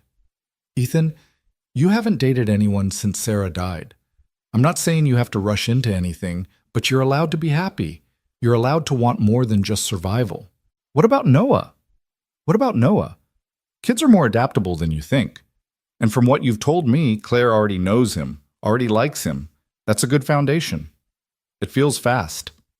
It's been 3.5 years since Sarah died. I know it doesn't feel that way to you, but Ethan, you've done the grieving. You've been a single father and held everything together and built a whole new career from nothing. You're allowed to want something for yourself now." After they hung up, Ethan checked on Noah, who was sleeping peacefully, his cardboard robot standing guard on the nightstand. His son, who'd weathered so much loss and change with such incredible grace, who deserved a father who was whole, not just functional. Maybe Maya was right. Maybe it was time to stop just surviving and start actually living. February brought rain and more progress on the warehouse project. The structural plans were coming together beautifully, a combination of seismic retrofitting and preservation that would make the building both safe and special. David was thrilled with the work, had already started showing the plans to potential tenants. "You've got a real talent for this, Ethan," he said during one of their site meetings, rain drumming on the old roof above them. "Most engineers I work with, they see buildings as problems to solve. You see them as something more, like they have stories to tell." "My wife used to say that," Ethan replied, surprised by the words coming out. He didn't talk about Sarah much, especially not with clients. "She said buildings were like people. They all had history, character, things that made them unique. She thought I chose the wrong specialty, that I should have gone into historic preservation instead of HVAC. Smart woman. The smartest." David studied him for a moment. "You know, I've got another project that might interest you. Historic Victorian in Noe Valley needs a complete structural assessment and rehabilitation plan. Owner wants to preserve as much of the original building as possible while making it functional for modern living. Interested?" Ethan felt that familiar electricity, that sense of possibilities opening up. Definitely interested. "I'll make the introduction. And Ethan, you should think about expanding, bringing on some help. You're getting too much work for one person to handle." It was true. Between David's projects and the work that kept coming in through Claire's referrals and his own growing network, Ethan was working 60-hour weeks again, but this time it was different. He was building something, not just treading water. The thought of hiring someone was both exciting and terrifying. It meant overhead, payroll, responsibility for someone else's livelihood. But it also meant growing, scaling, becoming the kind of firm that could take on bigger projects. He mentioned it to Claire that weekend. They'd been seeing each other regularly now, carefully navigating what it meant to be dating while also being friends and professional colleagues. Noah had met her a few times, cautiously warming up to this new person in his father's life. "You should do it," Claire said. They were at her place cooking dinner together. Or rather, Ethan was cooking while Claire sat at the kitchen island, still limited in her mobility, but directing operations like a general. "Hire someone, an associate engineer, maybe a recent graduate who's hungry and talented. I barely make enough to pay myself consistently. How am I going to afford an employee?" "You're undercharging. I've seen your invoices, Ethan. You need to raise your rates." "I can't just double what I'm charging. My clients will leave." "Your good clients won't. And the ones who do leave aren't the clients you want anyway. You're providing value, real, significant value. You should be compensated accordingly." They went back and forth on this, Claire pushing him to recognize his worth, Ethan resisting out of fear and habit. Finally, she pulled out her laptop and made him walk through his actual costs, not just his time, but overhead, insurance, software, everything that went into running the business. "You see?" she said, pointing at the spreadsheet she'd built. "You're basically breaking even right now, maybe slightly profitable. But if you raised your rates by 30%, which is still below market for someone with your skills, you'd have actual margins. Room to hire help, room to grow." The numbers didn't lie. Ethan had been so focused on just surviving, on keeping clients happy, that he hadn't stopped to think about whether he was actually building a sustainable business. "Okay," he said finally. "Okay, you're right. I'll talk to David and Rebecca, explain that my rates are increasing for new projects. See what happens. They'll understand. And if they don't, I'll call them and explain why they're idiots for not paying you properly." Ethan laughed. "You're terrifying sometimes. You know that? That's why you like me." "One of the reasons." He kissed her then, and Claire pulled him closer, deepening the kiss. It still felt new, this physical intimacy, but it was becoming familiar in the best way, comfortable and exciting at once. "You know," Claire said when they finally broke apart, both of them slightly breathless, "I've been thinking about what you said. About figuring out what I want instead of just settling. Yeah? I think I want to leave Montgomery, start my own consulting practice, focus on sustainable design, help firms and developers implement green building practices, be an advocate for environmental responsibility in construction. Ethan felt pride surge through him. That's perfect. That's exactly what you should be doing. It's scary, though, leaving stability, striking out on my own. I don't have your courage. Are you kidding? You're the bravest person I know. You convinced a guy with $2,000 to start his own business. You've been fighting for sustainable design at a company that doesn't value it for a decade. That takes tremendous courage. Or tremendous stubbornness. Sometimes they're the same thing. Over dinner, pasta carbonara that Ethan had learned to make from YouTube videos, they talked about logistics. Claire had savings, could afford to take some time to build a client base. She had extensive contacts in the industry, people who respected her work. And unlike Ethan, she had a name that already carried weight. I want to do it right, she said. Not just recreate what I was doing at Montgomery, but really think about what impact I want to have, what kind of projects I want to work on, what kind of firm I want to build. You could do consulting, help other firms implement sustainable practices instead of trying to do all the projects yourself. Claire's eyes lit up. That's actually brilliant. Teaching architects and engineers how to integrate sustainability into their work from the start, not just as an add-on, building capacity across the industry instead of just working on individual projects. They spent the rest of the evening brainstorming, Ethan asking questions, and Claire's responses growing more animated, more excited. It was beautiful to watch. This woman who'd been dimmed by corporate frustration coming back to life, remembering what she cared about and why. Thank you, she said later, when they were curled up on her couch, Archimedes purring between them. For pushing me, for believing in me. You did the same for me. It's only fair. Is this weird? Claire asked suddenly. What we're doing? Professional colleagues who are also dating, who met under completely bizarre circumstances? Probably, Ethan admitted. But I like weird. Normal hasn't worked out so great for me. Me either.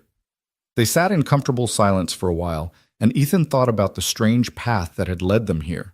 An earthquake, a split-second decision, a choice to run toward danger instead of away from it. All the chaos and uncertainty that had followed, and somehow, impossibly, it had led to this, sitting with someone who understood him, who challenged him, who made him want to be better. Can I tell you something? Claire said quietly. Something I haven't told anyone else? Of course. That day when I was trapped under the rubble, I thought I was going to die. I really did. And my biggest regret wasn't anything grand or philosophical. It was that I'd spent so much of my life doing work I only half believed in, compromising my values for job security, playing it safe. I thought, if I survive this, I'm going to stop wasting time, stop settling. She turned to look at him, her green eyes serious. And then you appeared.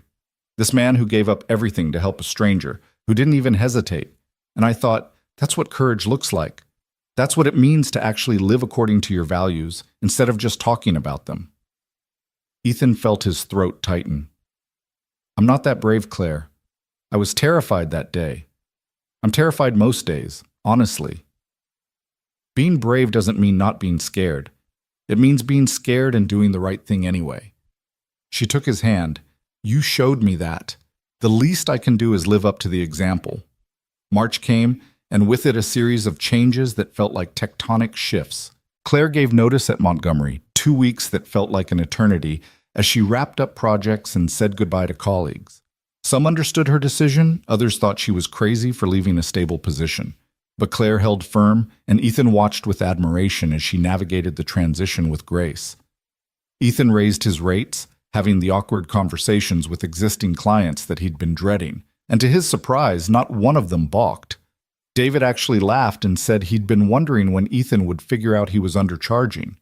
Rebecca said she'd been paying him below his worth out of respect for his financial situation, but was happy to pay professional rates now that he'd made it official. With the increased income came the ability to hire help. Ethan posted a job listing for an associate engineer, received 40 applications, and spent a week conducting interviews. He finally settled on Marcus Chen, a recent graduate from Berkeley with an impressive portfolio and an infectious enthusiasm that reminded Ethan of himself 10 years ago, before the world had worn him down. "I won't let you down, Mr. Walker," Marcus said when Ethan offered him the position. "This is exactly the kind of work I want to be doing." "First rule," Ethan said. "Call me Ethan. We're a small firm. We don't need formality." "Yes, sir? I mean, Ethan." Having Marcus on board changed everything. Suddenly, Ethan could delegate tasks, could take on multiple projects simultaneously, could actually take an evening off without feeling like he was drowning. The quality of his work improved too, having someone to bounce ideas off, to catch errors, to offer fresh perspectives. Walker Engineering Solutions was becoming real, not just Ethan scrambling to survive, but an actual firm with employees and steady revenue and a growing reputation. Noah's 8th birthday fell on a Saturday in late March. Ethan had been planning it for weeks, wanting to make it special. They were in a better place financially now, but more than that, Ethan wanted to celebrate how far they'd come together. He invited 8 of Noah's classmates to a pizza place with an arcade, rented out a back room, bought a cake decorated like a robot. It was loud and chaotic and perfect. And when Noah blew out his candles, Ethan made a wish of his own, that his son's life would keep getting lighter, easier, more filled with joy. Claire came to the party, bringing a present she'd clearly spent time selecting, an advanced robotics kit that made Noah's eyes go wide with excitement. She fit naturally into the chaos, helping serve pizza, laughing at the kids' jokes, comfortable in a way that made Ethan's chest tight with something he wasn't quite ready to name. After the party, after all the other parents had collected their sugar-high children and departed, it was just the 3 of them, Ethan, Noah, and Claire, sitting in a booth with leftover pizza. "Did you have a good birthday, buddy?" Ethan asked. Noah nodded enthusiastically. "The best! Can we go home and start building the robot?" "Tomorrow. Tonight you need sleep. You've had enough sugar to power a small city." Noah giggled, then looked at Claire seriously. "Thank you for my present. It's really cool." "You're welcome, Noah. I thought you might like it." "Are you my dad's girlfriend?" The question hung in the air. Ethan felt his face heat up, but Claire handled it with aplomb. "Would that be okay with you?" she asked. "If I was." Noah considered this carefully. "I think so. You're nice, and you make my dad smile more. He didn't smile much before." Ethan felt something crack in his chest. Had he really been that transparent? Had his 7-year-old son been watching him be unhappy for years? "I like making your dad smile," Claire said gently. "He's a pretty great guy." "I know," Noah said matter-of-factly. "He's the best dad ever." That night, after Noah had finally crashed from his sugar high and fallen asleep clutching his new robotics kit, Ethan and Claire sat on his apartment's small balcony. It was a clear night, rare for San Francisco, stars visible between the light pollution. "You've got a special kid," Claire said. "I know, sometimes I can't believe I got that lucky." "He's lucky too, to have a father who loves him that much, who's willing to do whatever it takes to give him a good life." Ethan was quiet for a moment, then said, "When Sarah died, I thought that was it. I thought the happy part of my life was over, and everything after would just be about surviving, about getting through each day for Noah's sake. I never imagined I'd get to feel this way again." "What way?" "Happy. Genuinely, actually happy. Like the future is something to look forward to instead of something to survive." Claire took his hand, threading her fingers through his. "I feel the same way. Before the earthquake, I was so focused on my career, on fighting battles at Montgomery, that I was never going to win. I'd convinced myself that was enough, that work could substitute for everything else. But it can't. It doesn't." "What does?" "This. People who matter, building things that reflect your values, having the courage to choose what's important instead of what's safe." She looked at him, her expression serious. "You taught me that, Ethan. By choosing to help me when it cost you everything, by building a business on your own terms, by being exactly who you are instead of who you think you should be." "I just did what felt right."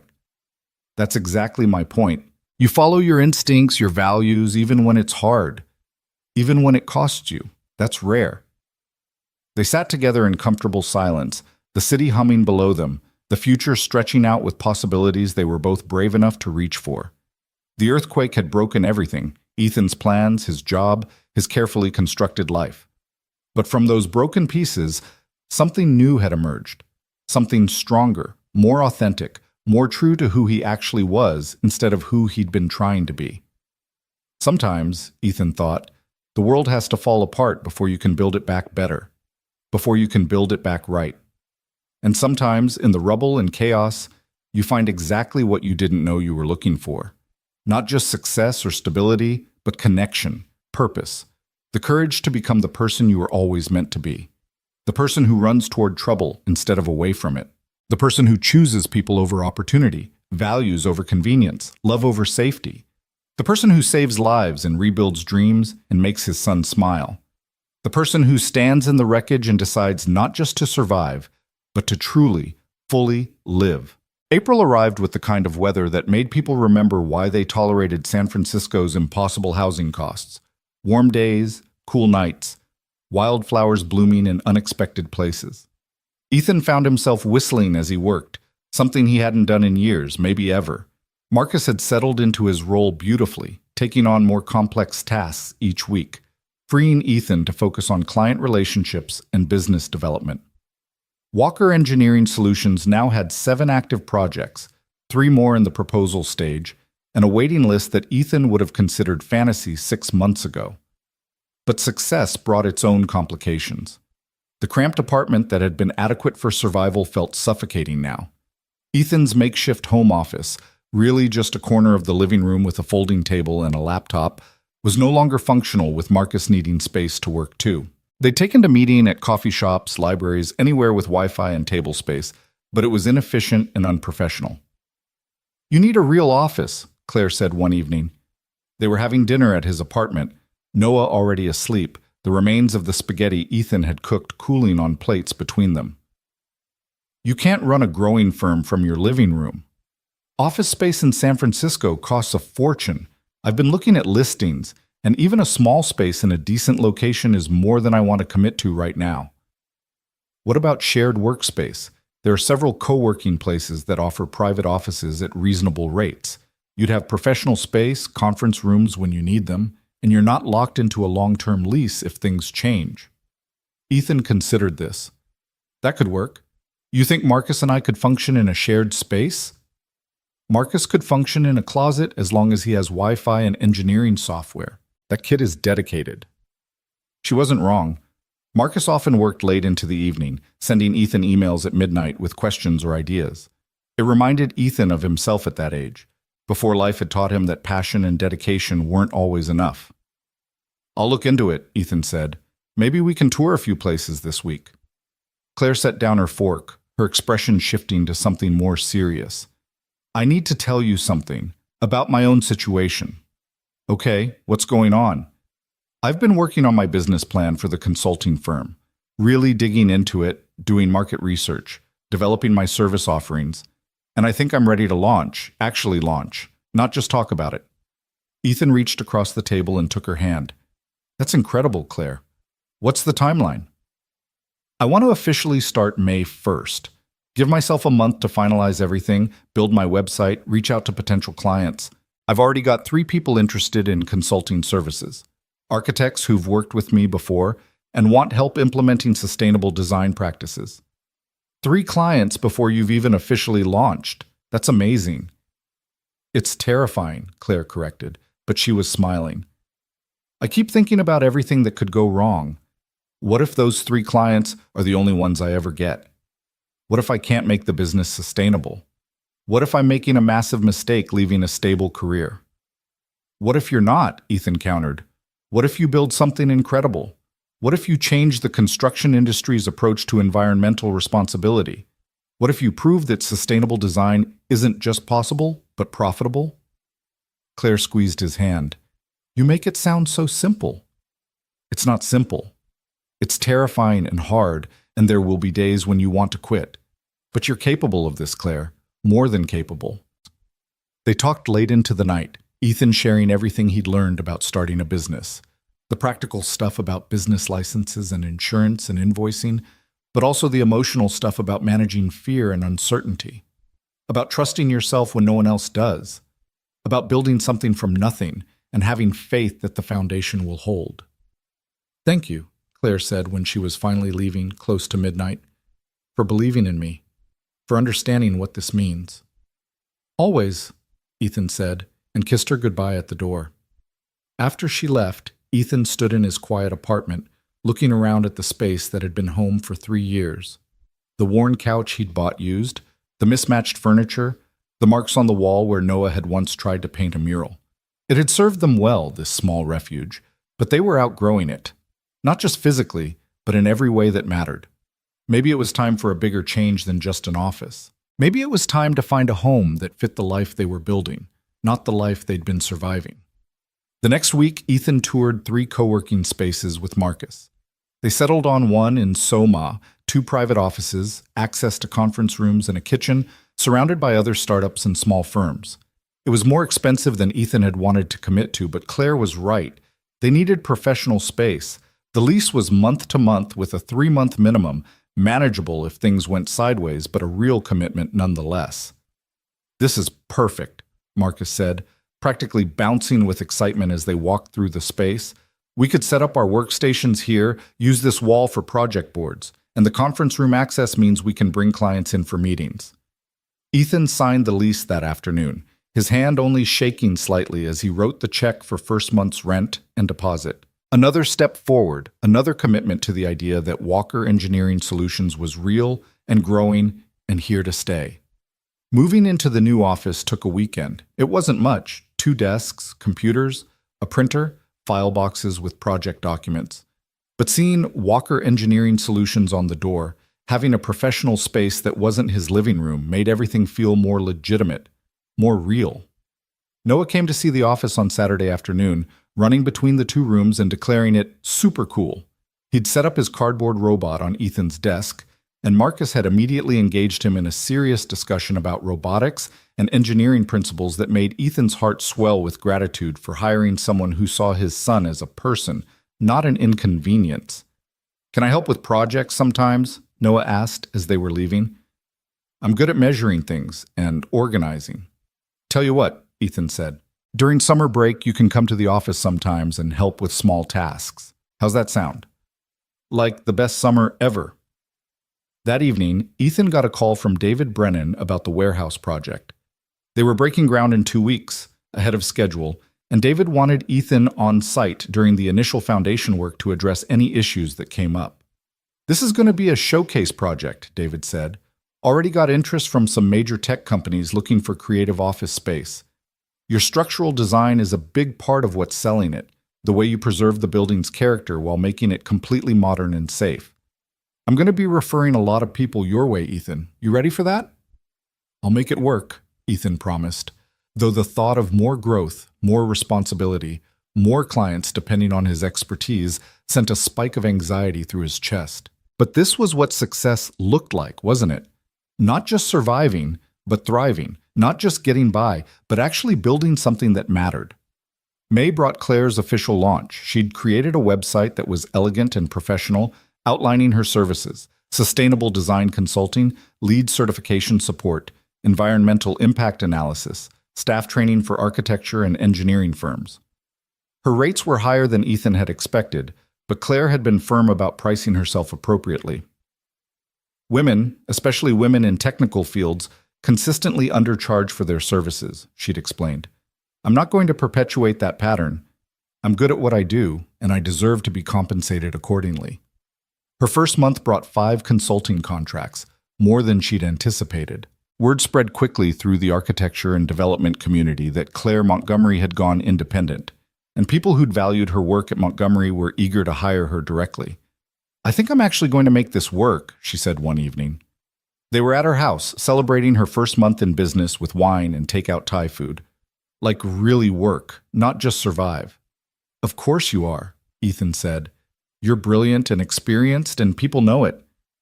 I'm also terrified every single day that it's all going to collapse." "Welcome to entrepreneurship. The terror never really goes away. You just get better at functioning through it." Claire laughed. "That's weirdly comforting." They'd fallen into a comfortable rhythm, spending several evenings a week together, alternating between her place and his. Noah had fully accepted Claire as part of their lives. asking about her when she wasn't around, showing her his school projects and robot creations. It felt natural, this blending of their lives. In a way, Ethan had worried it wouldn't. The only person who seemed uncertain about the arrangement was Mrs. Chen, who still watched Noah occasionally, but had been gradually phased out as Ethan's schedule became more flexible. "Mr. Walker," she said one afternoon when he picked Noah up from her apartment, "I need to talk to you about something." Ethan's stomach dropped. "Is everything okay? Did something happen with Noah?" No, Noah is wonderful as always. But I wanted to tell you, I'm moving. My daughter in Sacramento, she needs help with her children. I'm going to live with her, help raise my grandchildren." Relief that nothing was wrong mixed with disappointment at losing someone who'd been a crucial support. "When are you moving?" "End of the month. I'm sorry for the short notice. But I see you have the new office now. You can bring Noah there sometimes. And there's Ms. Claire. Noah talks about her a lot. Maybe she can help when you need someone?" After Mrs. Chen left, Ethan mentioned the situation to Claire over the phone that evening. "I can definitely help with Noah," Claire said immediately. "I like spending time with him, and my schedule is pretty flexible right now. Claire, I can't ask you to be my childcare solution. That's not fair to you." "You're not asking, I'm offering. Besides, it's not like I'd be doing it alone. You're right there most of the time now with the office situation. I'd just be backup, someone Noah can hang out with when you need to be in meetings or on site visits." "Are you sure? This is a big step." There was a pause, and Ethan could hear Claire thinking on the other end of the line. Then she said, "Ethan, I'm already in this. I'm in this with you and with Noah. Helping with childcare isn't some burden. It's part of being in someone's life. If that's too much, too fast, we should talk about it. But if you're okay with it, I am too." The words hung between them, heavy with implication. They'd been dancing around the question of what they were to each other, how serious this relationship was becoming. This felt like Claire's way of answering that question without asking it directly. "I'm okay with it," Ethan said quietly. "More than okay." "Good. Then tell Noah he's stuck with me." June meant the end of the school year, and Noah's third-grade teacher had called Ethan in for an end-of-year conference. Ms. Patterson sat across from him in the two small classroom chairs, Noah's portfolio of work spread between them. "I wanted to talk to you about Noah's progress this year," she said. "Academically, he's doing wonderfully, reading above grade level, strong in math, curious and engaged. But what's really struck me is the change I've seen in him over the past few months." "Change how?" "He's more confident, more willing to take risks, to share his ideas. Earlier in the year, he was quieter, more hesitant. But recently he's been lighting up, raising his hand more, participating in group projects, even helping other students." She smiled. "I don't know what's changed at home, but whatever you're doing, keep doing it." Ethan felt emotion tighten his throat. He'd been so worried about how his struggles would affect Noah, about whether his son was suffering from their financial stress and his father's exhaustion. But maybe the opposite was true. Maybe stability, the real kind, not the white-knuckle survival version, was giving Noah space to flourish. "We've had some positive changes," Ethan said. "Things are better than they were." "It shows. Noah is a remarkable kid, Mr. Walker. You should be very proud." That evening, Ethan took Noah out for ice cream to celebrate the end of school. "Ms. Patterson says you had a great year," Ethan said as they sat on a bench, watching the fog roll in over the bay. Noah swung his legs, focused on his ice cream. "It was pretty good. Better than second grade." "What made it better?" Noah thought about this seriously. "I guess because you weren't sad anymore. You used to be sad a lot, even when you were smiling. But now you're different, like actually happy, not pretend happy." The observation hit Ethan hard. His 7-year-old son had been carrying the weight of his father's unhappiness, watching and worrying and adjusting his own behavior accordingly. How had Ethan not seen that? "You're right," he said quietly.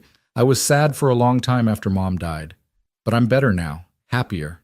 And a lot of that is because of you, buddy. You make me want to be better." "Is Ms. Claire part of why you're happy?" "Yeah, she is." "How do you feel about that?" Noah licked his ice cream, considering. "I like her. She's smart and funny, and she doesn't treat me like a baby. And she really likes you, I can tell. She looks at you the way Mom used to look at you in pictures. Ethan hadn't expected that, the casual comparison to Sarah. Does that bother you, that I care about someone who's not Mom? No. Mom wouldn't want you to be alone forever. She told me that, remember? Right before she died. She said that if anything happened to her, you'd be sad, but you'd be okay eventually, and that I should help you be okay. Ethan didn't remember Noah being in the room for that conversation, didn't remember Sarah saying those words where their son could hear. But grief did strange things to memory, fractured it, and rearranged it in ways that didn't always make sense. I think you've done a pretty good job helping me be okay, Ethan said, pulling his son close. They sat together watching the sunset, eating ice cream, and Ethan felt a sense of peace he hadn't known was possible. The life they were building, messy and uncertain and nothing like what he'd planned, was good. Really, genuinely good. The warehouse project hit a snag in mid-June. During the foundation work, they'd uncovered evidence of soil contamination, probably from the building's industrial past, when environmental regulations were more suggestion than law. It meant delays, environmental remediation, additional costs that David hadn't budgeted for. How bad is it? David asked during an emergency meeting at the site, the construction crew standing idle while they waited for environmental engineers to complete their assessment. Won't know for sure until we get the full report, Ethan said. But based on what they found so far, we're looking at a minimum 2-month delay, probably more. And depending on how extensive the contamination is, it could require significant remediation work. David ran a hand through his hair, the stress evident on his face. 2 months puts us into fall. I've got tenants lined up expecting to move in by October. If we push that to December or later, some of them might walk. I know, I'm sorry, David. There was no way to predict this. I know it's not your fault, but damn it, this project was going so smoothly. They spent the next week managing the fallout, environmental reports, consultations with remediation specialists, revised timelines and budgets. It was tedious, frustrating work that had nothing to do with the elegant structural solutions Ethan enjoyed and everything to do with the messy reality of old buildings and environmental regulations. But through it all, David remained professional, never taking his frustration out on Ethan or the team. And when the remediation plan was finally approved and they could restart construction, he pulled Ethan aside. Thank you for staying on top of this. A lot of engineers would have disappeared when things got complicated. Let me deal with it alone. You didn't do that. It's my project too, Ethan said. When things go wrong, we solve them together. That's why I like working with you. You're in it for more than just the paycheck. The experience reinforced something Ethan had been learning over the past months, that success in business wasn't just about technical competence. It was about relationships, trust, being the kind of person others wanted to work with when things got hard. Jerry had never understood that, had seen every project as a transaction, every person as either useful or disposable. But Ethan was building something different, a firm where relationships mattered, where doing right by clients and collaborators was as important as the technical work itself. July brought another development Ethan hadn't anticipated. Rebecca Zhao called with a question that was really an opportunity. I've got a project coming up that's bigger than anything I've done before, she said. 100-unit affordable housing complex, 4 buildings, full city block in the Mission. The nonprofit developer specifically wants architects and engineers who understand the community, who will prioritize quality over cutting costs. They're looking for a structural engineer. Want me to put your name forward? How big are we talking? Multi-million-dollar project, year-long timeline, maybe longer. It would essentially be your firm's primary focus for the duration. Ethan's mind raced. This was exactly the kind of project he'd dreamed about. Meaningful work at significant scale, the chance to prove Walker Engineering Solutions could handle major developments. But it was also terrifying. What if he screwed up? What if the project failed and took his reputation with it? Give me 24 hours to think about it? He asked. Of course. But Ethan, don't overthink this. You're ready. That evening, Ethan talked it through with Claire and Marcus. They sat in the office conference room, spreading out the details Rebecca had shared, discussing capacity and risk and opportunity. This could transform the firm, Marcus said, his enthusiasm evident. This is the kind of project that establishes credibility, that leads to more major work. We'd need to bring on more help probably, but the revenue would support it. It's also a lot of risk, Ethan countered. If something goes wrong on a project this size, it could destroy everything we've built. Claire, who'd been quiet, spoke up. Can I offer a perspective? Please? 6 months ago, you were working for Jerry, barely surviving, convinced your career was over. Now you're being offered $1 million project by a respected architect. That didn't happen by accident, Ethan. It happened because you're good at what you do, because you've built a reputation for quality and integrity. Rebecca isn't taking a risk by recommending you. She's making a smart choice based on your proven track record. But what if I'm not ready? What if I can't handle something this complex? Then you'll figure it out the same way you figured out everything else. You'll work hard, ask for help when you need it, and do whatever it takes to deliver excellent work. She reached across the table and took his hand. You're not the same person you were 6 months ago. You've grown. Your firm has grown. Maybe it's time to start believing in yourself the way everyone else already does. Marcus nodded enthusiastically. I'll help however I can. Pull longer hours, take on more responsibility, whatever you need. Ethan looked at these two people who believed in him, who saw possibilities where he saw only risk. And he thought about Noah, about building a life that would make his son proud, about Sarah's voice from 3 years ago, telling him to take chances, to dream bigger. Okay, he said. Okay, I'll tell Rebecca to put my name forward. Let's do this. The decision felt momentous, like standing at the edge of a cliff and choosing to jump. But maybe that was how all real progress happened. Not through careful calculation, but through courage. Through choosing possibility over safety, growth over stagnation. They celebrated that night, the three of them plus Noah, who didn't fully understand what they were celebrating but was happy to have pizza and cake anyway.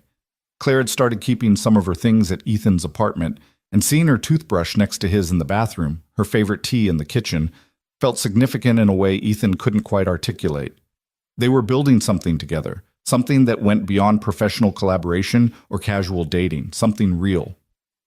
Thank you, Ethan said later, after Noah had gone to bed and Marcus had headed home, for pushing me to take this opportunity. I would have talked myself out of it if you hadn't. Claire was curled up against him on the couch, Archimedes purring on her lap. You would have figured it out eventually. I just sped up the process. You do that a lot, speed up my process. Someone has to. Left to your own devices, you'd still be working for Jerry and being miserable about it. Probably true. Ethan kissed the top of her head. Can I ask you something? Always. Where's this going? Us, I mean. We've been dancing around it for months, but I think we should actually talk about what we're doing. Claire sat up slightly, turning to look at him. What do you want it to be? I want... Ethan paused, trying to find the right words. I want you in my life, really in it, not just as someone I'm dating casually. I want Noah to have you as part of his world, as someone stable and constant. I want to build a future that includes you. That's a lot, Claire said softly. That's serious. I know, and if it's too much too fast, tell me. We can slow down. But I think I'm falling in love with you, Claire, and I wanted you to know that. The words hung in the air between them, vulnerable and honest. Ethan held his breath, waiting for her response. Claire's eyes were bright, suspiciously bright. You know what's funny? I've been trying not to fall in love with you, telling myself it was too complicated, that we had too much professional overlap, that I needed to focus on my career, but none of that matters, does it? Because I fell anyway. Yeah? Yeah, I'm in love with you, Ethan Walker. With you and your ridiculous heroic complex and your talented kid and your determination to do right by everyone even when it costs you. I'm all in. Ethan pulled her close and kissed her, and it felt like coming home. Like finding something he'd been searching for without knowing he was looking. When they finally broke apart, both of them were smiling. So what now? Claire asked. Now we keep building. Together. See where this goes. I like that plan. August brought the news that Ethan's proposal for the affordable housing project had been accepted. He and Marcus celebrated by taking Noah to the arcade, spending an irresponsible amount of money on games and winning a giant stuffed panda that barely fit in the car. Noah was delighted, and watching his son's joy made every sleepless night, every moment of doubt, worth it. The project officially kicked off in September, and suddenly Ethan's days were consumed with meetings, site visits, coordination with Rebecca and her team, managing Marcus and the 2 additional contract engineers they'd brought on to handle the increased workload.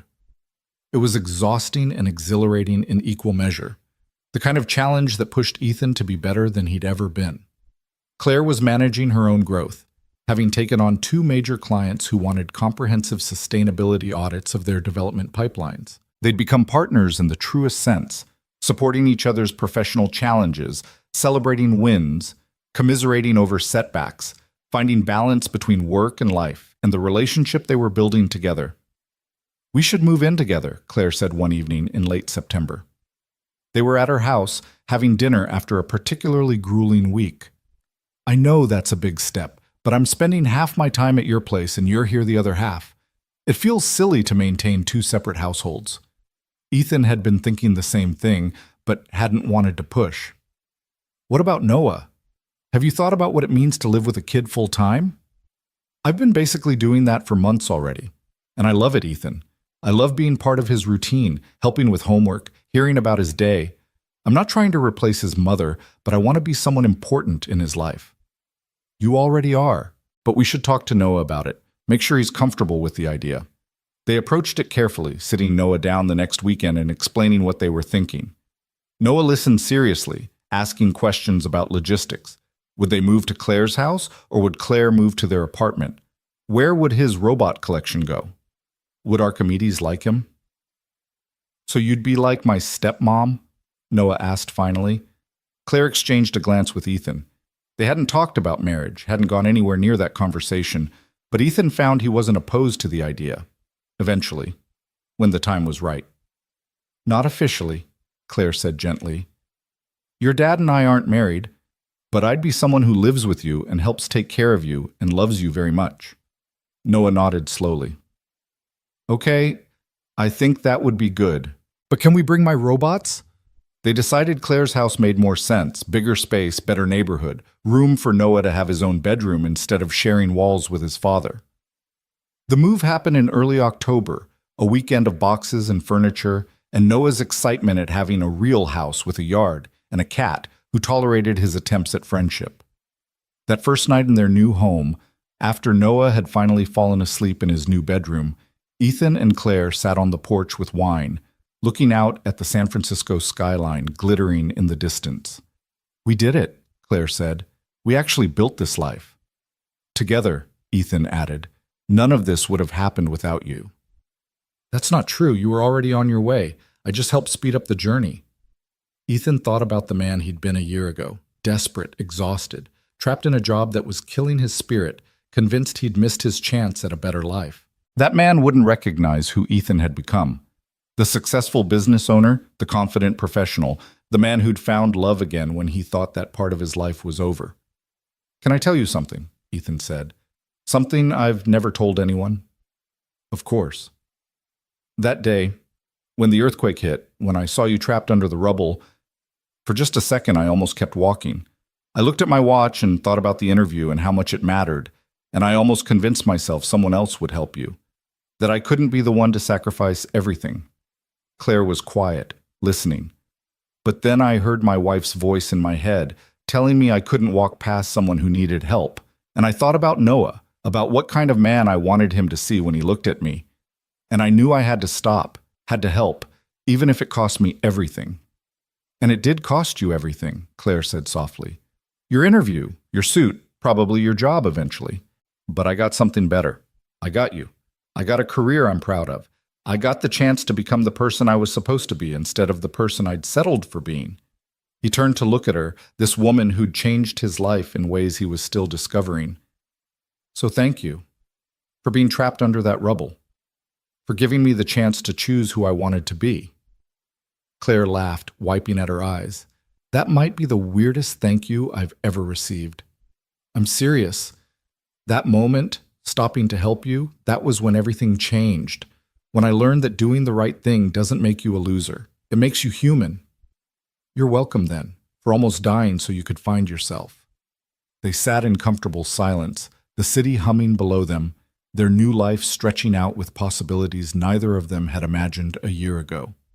The earthquake had broken everything, had torn apart carefully constructed plans and forced terrible choices. But from that destruction had come something beautiful, something real, something worth every moment of fear and uncertainty. Sometimes the world has to shake apart, Ethan thought, before you can build it back better. Before you can build the life you were always meant to live, with people who make you brave enough to take chances, to run toward danger instead of away from it, to choose love over safety and truth over comfort. The person who saves lives and builds dreams and makes his son proud. The person who stands in the wreckage and decides not just to survive, but to truly, fully live. November arrived with the kind of crisp clarity that made San Francisco feel like a postcard of itself. The affordable housing project was in full swing, and Ethan found himself spending more time on construction sites than in the office, hard hat permanently in his car, boots caked with the kind of mud that only comes from active building sites.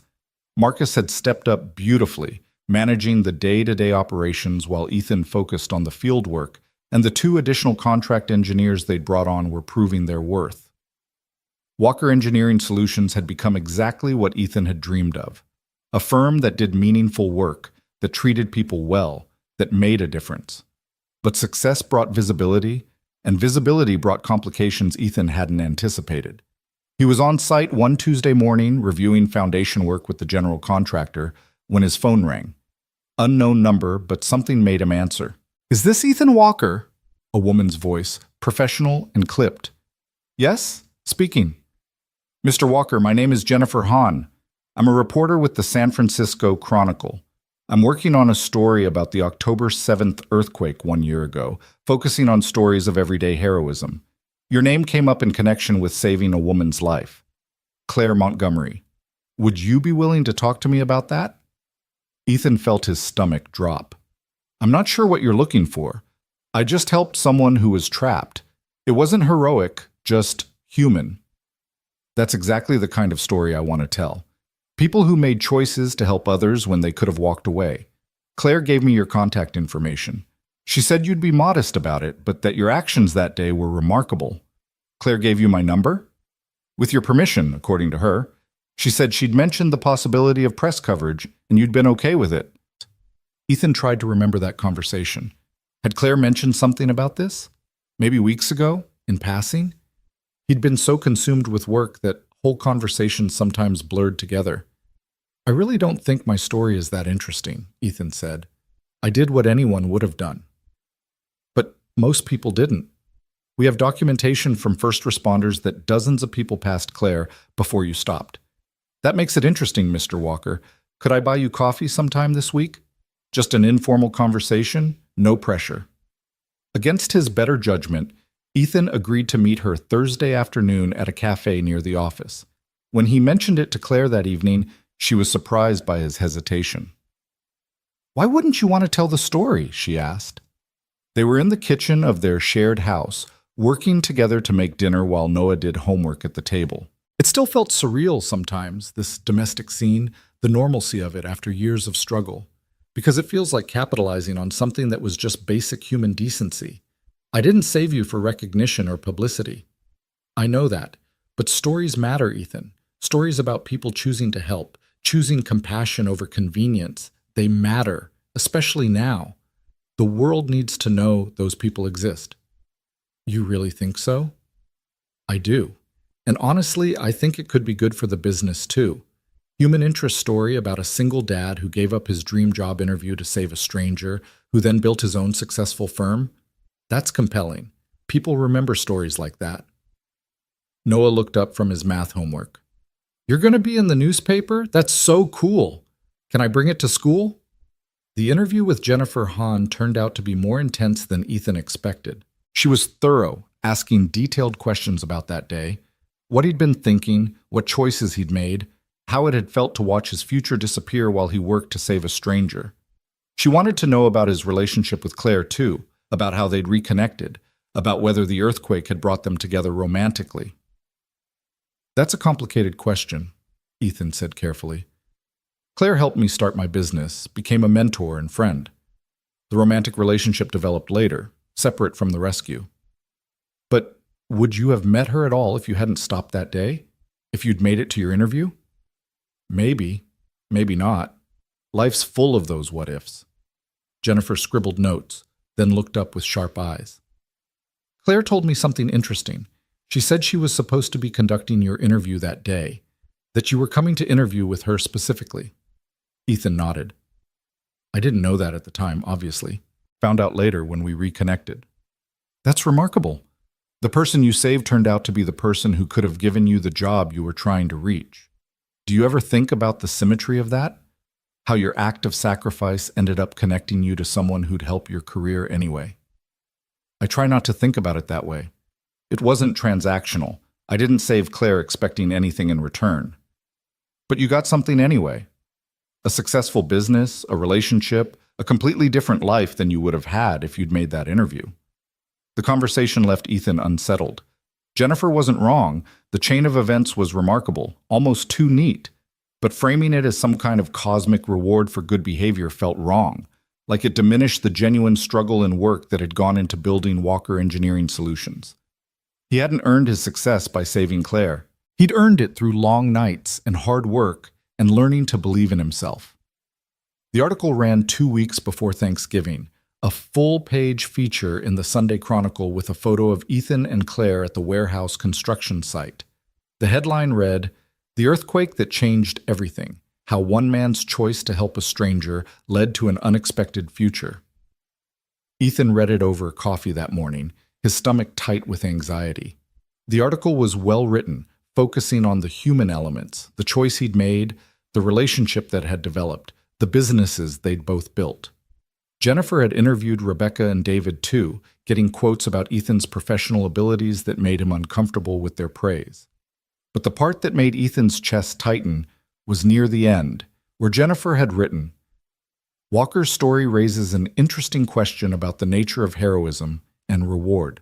He gave up what seemed like his last chance at professional stability to help a stranger, and in doing so, found something better than what he'd been chasing. It's a narrative that feels almost too perfect, like the universe rewarding good behavior. But Walker himself resists that framing.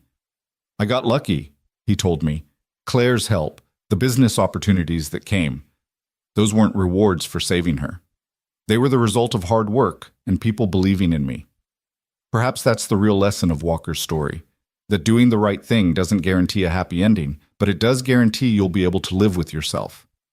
The success came later, earned separately, built on the foundation of integrity he'd already demonstrated. "What do you think?" Claire asked, reading over his shoulder. "I think I sound pretentious, like someone trying too hard to be humble." "You sound authentic," which in journalism is practically the same thing as pretentious. She kissed his cheek. "It's a good article, Ethan. Honest. You should be proud." The response to the article was immediate and overwhelming. Ethan's phone started ringing Monday morning and didn't stop. Reporters from other outlets wanting follow-up interviews, people congratulating him, potential clients who'd read the article and wanted to discuss projects.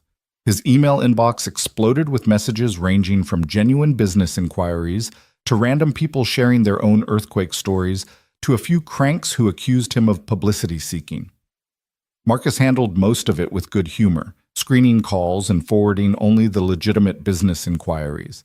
But the attention was disorienting, making Ethan feel exposed in ways he hadn't anticipated.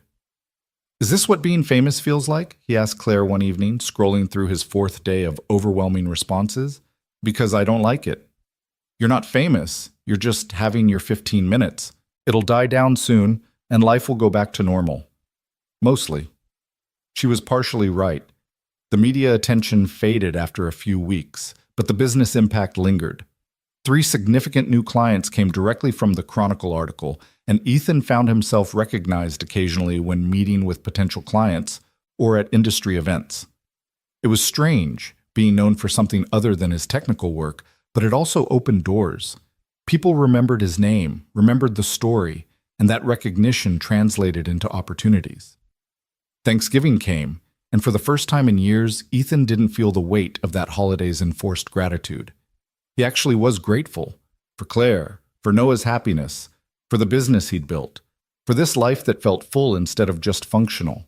They celebrated at home with Claire's brother visiting from Seattle, and Noah's excitement at having extended family around made Ethan realize how isolated their small family unit had been for years. "This is nice," Claire's brother Michael said, helping with dishes after dinner while Noah showed his robot collection to Michael's wife in the living room. Seeing Claire this happy, she was killing herself at Montgomery, trying to force change in a system that didn't want to change.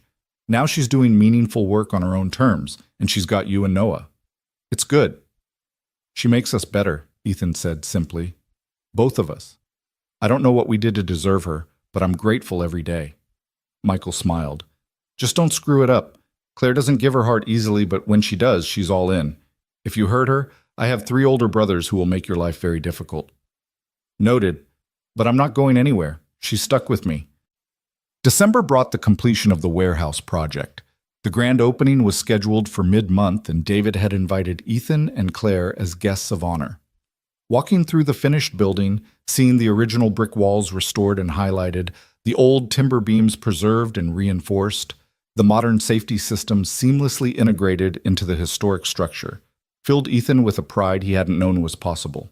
This building existed because of choices he'd made, problems he'd solved, vision he'd brought to the project. "You did good work here," David said, shaking Ethan's hand at the opening reception. "Really good work. I've got 2 more properties I want to discuss with you after the holidays. Similar concept, adaptive reuse, preserving character while meeting modern needs. You interested?" "Absolutely."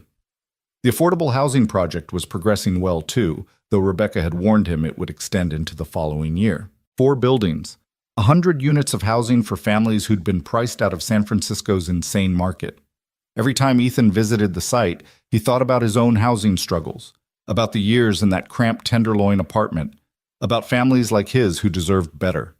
This project wasn't just professional achievement, it was personal redemption, proof that his work could actually matter. Noah's winter concert at school fell on a Tuesday evening, and both Ethan and Claire attended, sitting in uncomfortable auditorium seats watching 3rd graders sing slightly off-key holiday songs. Noah spotted them in the crowd and waved enthusiastically, his smile so bright it made Ethan's chest ache.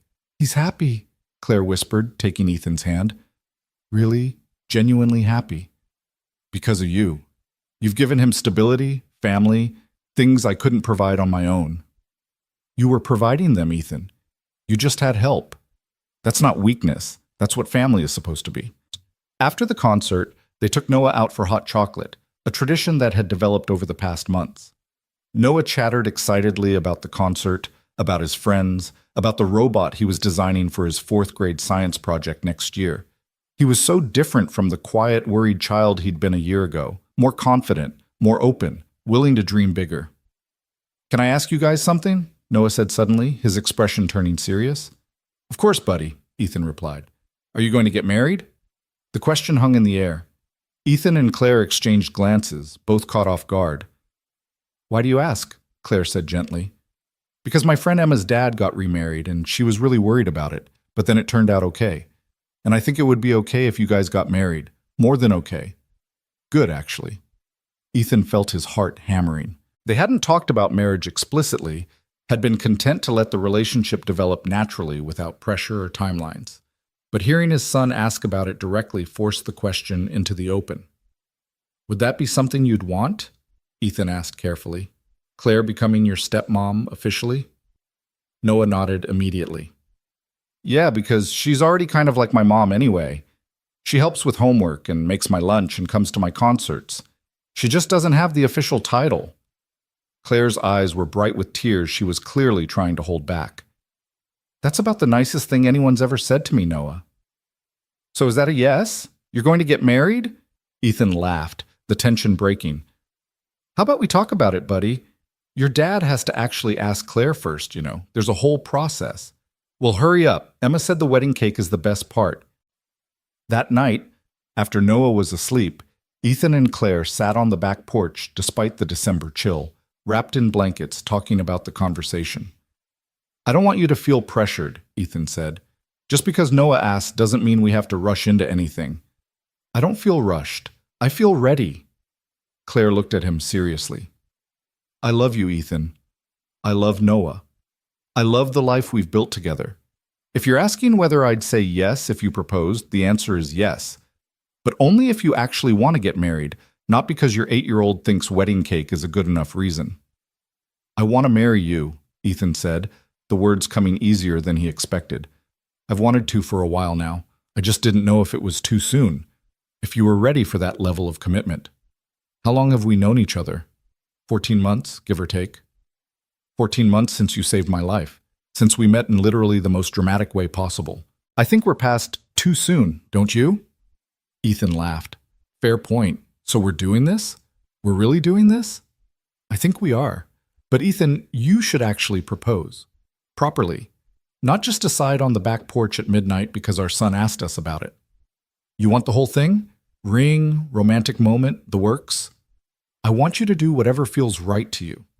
Surprise me.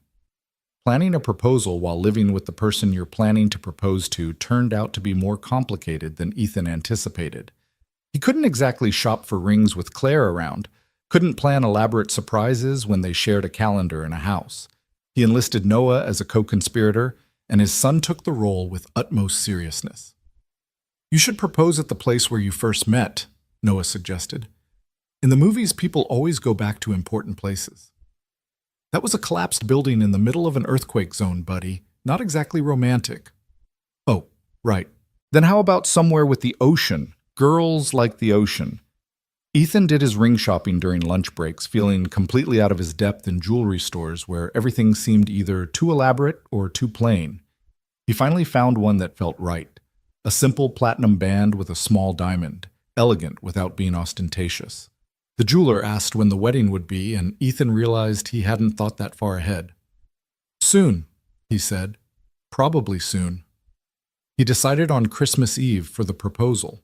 They'd developed a tradition over the past months, walking through the neighborhood to look at lights after Noah went to bed, just the two of them enjoying the quiet and each other's company.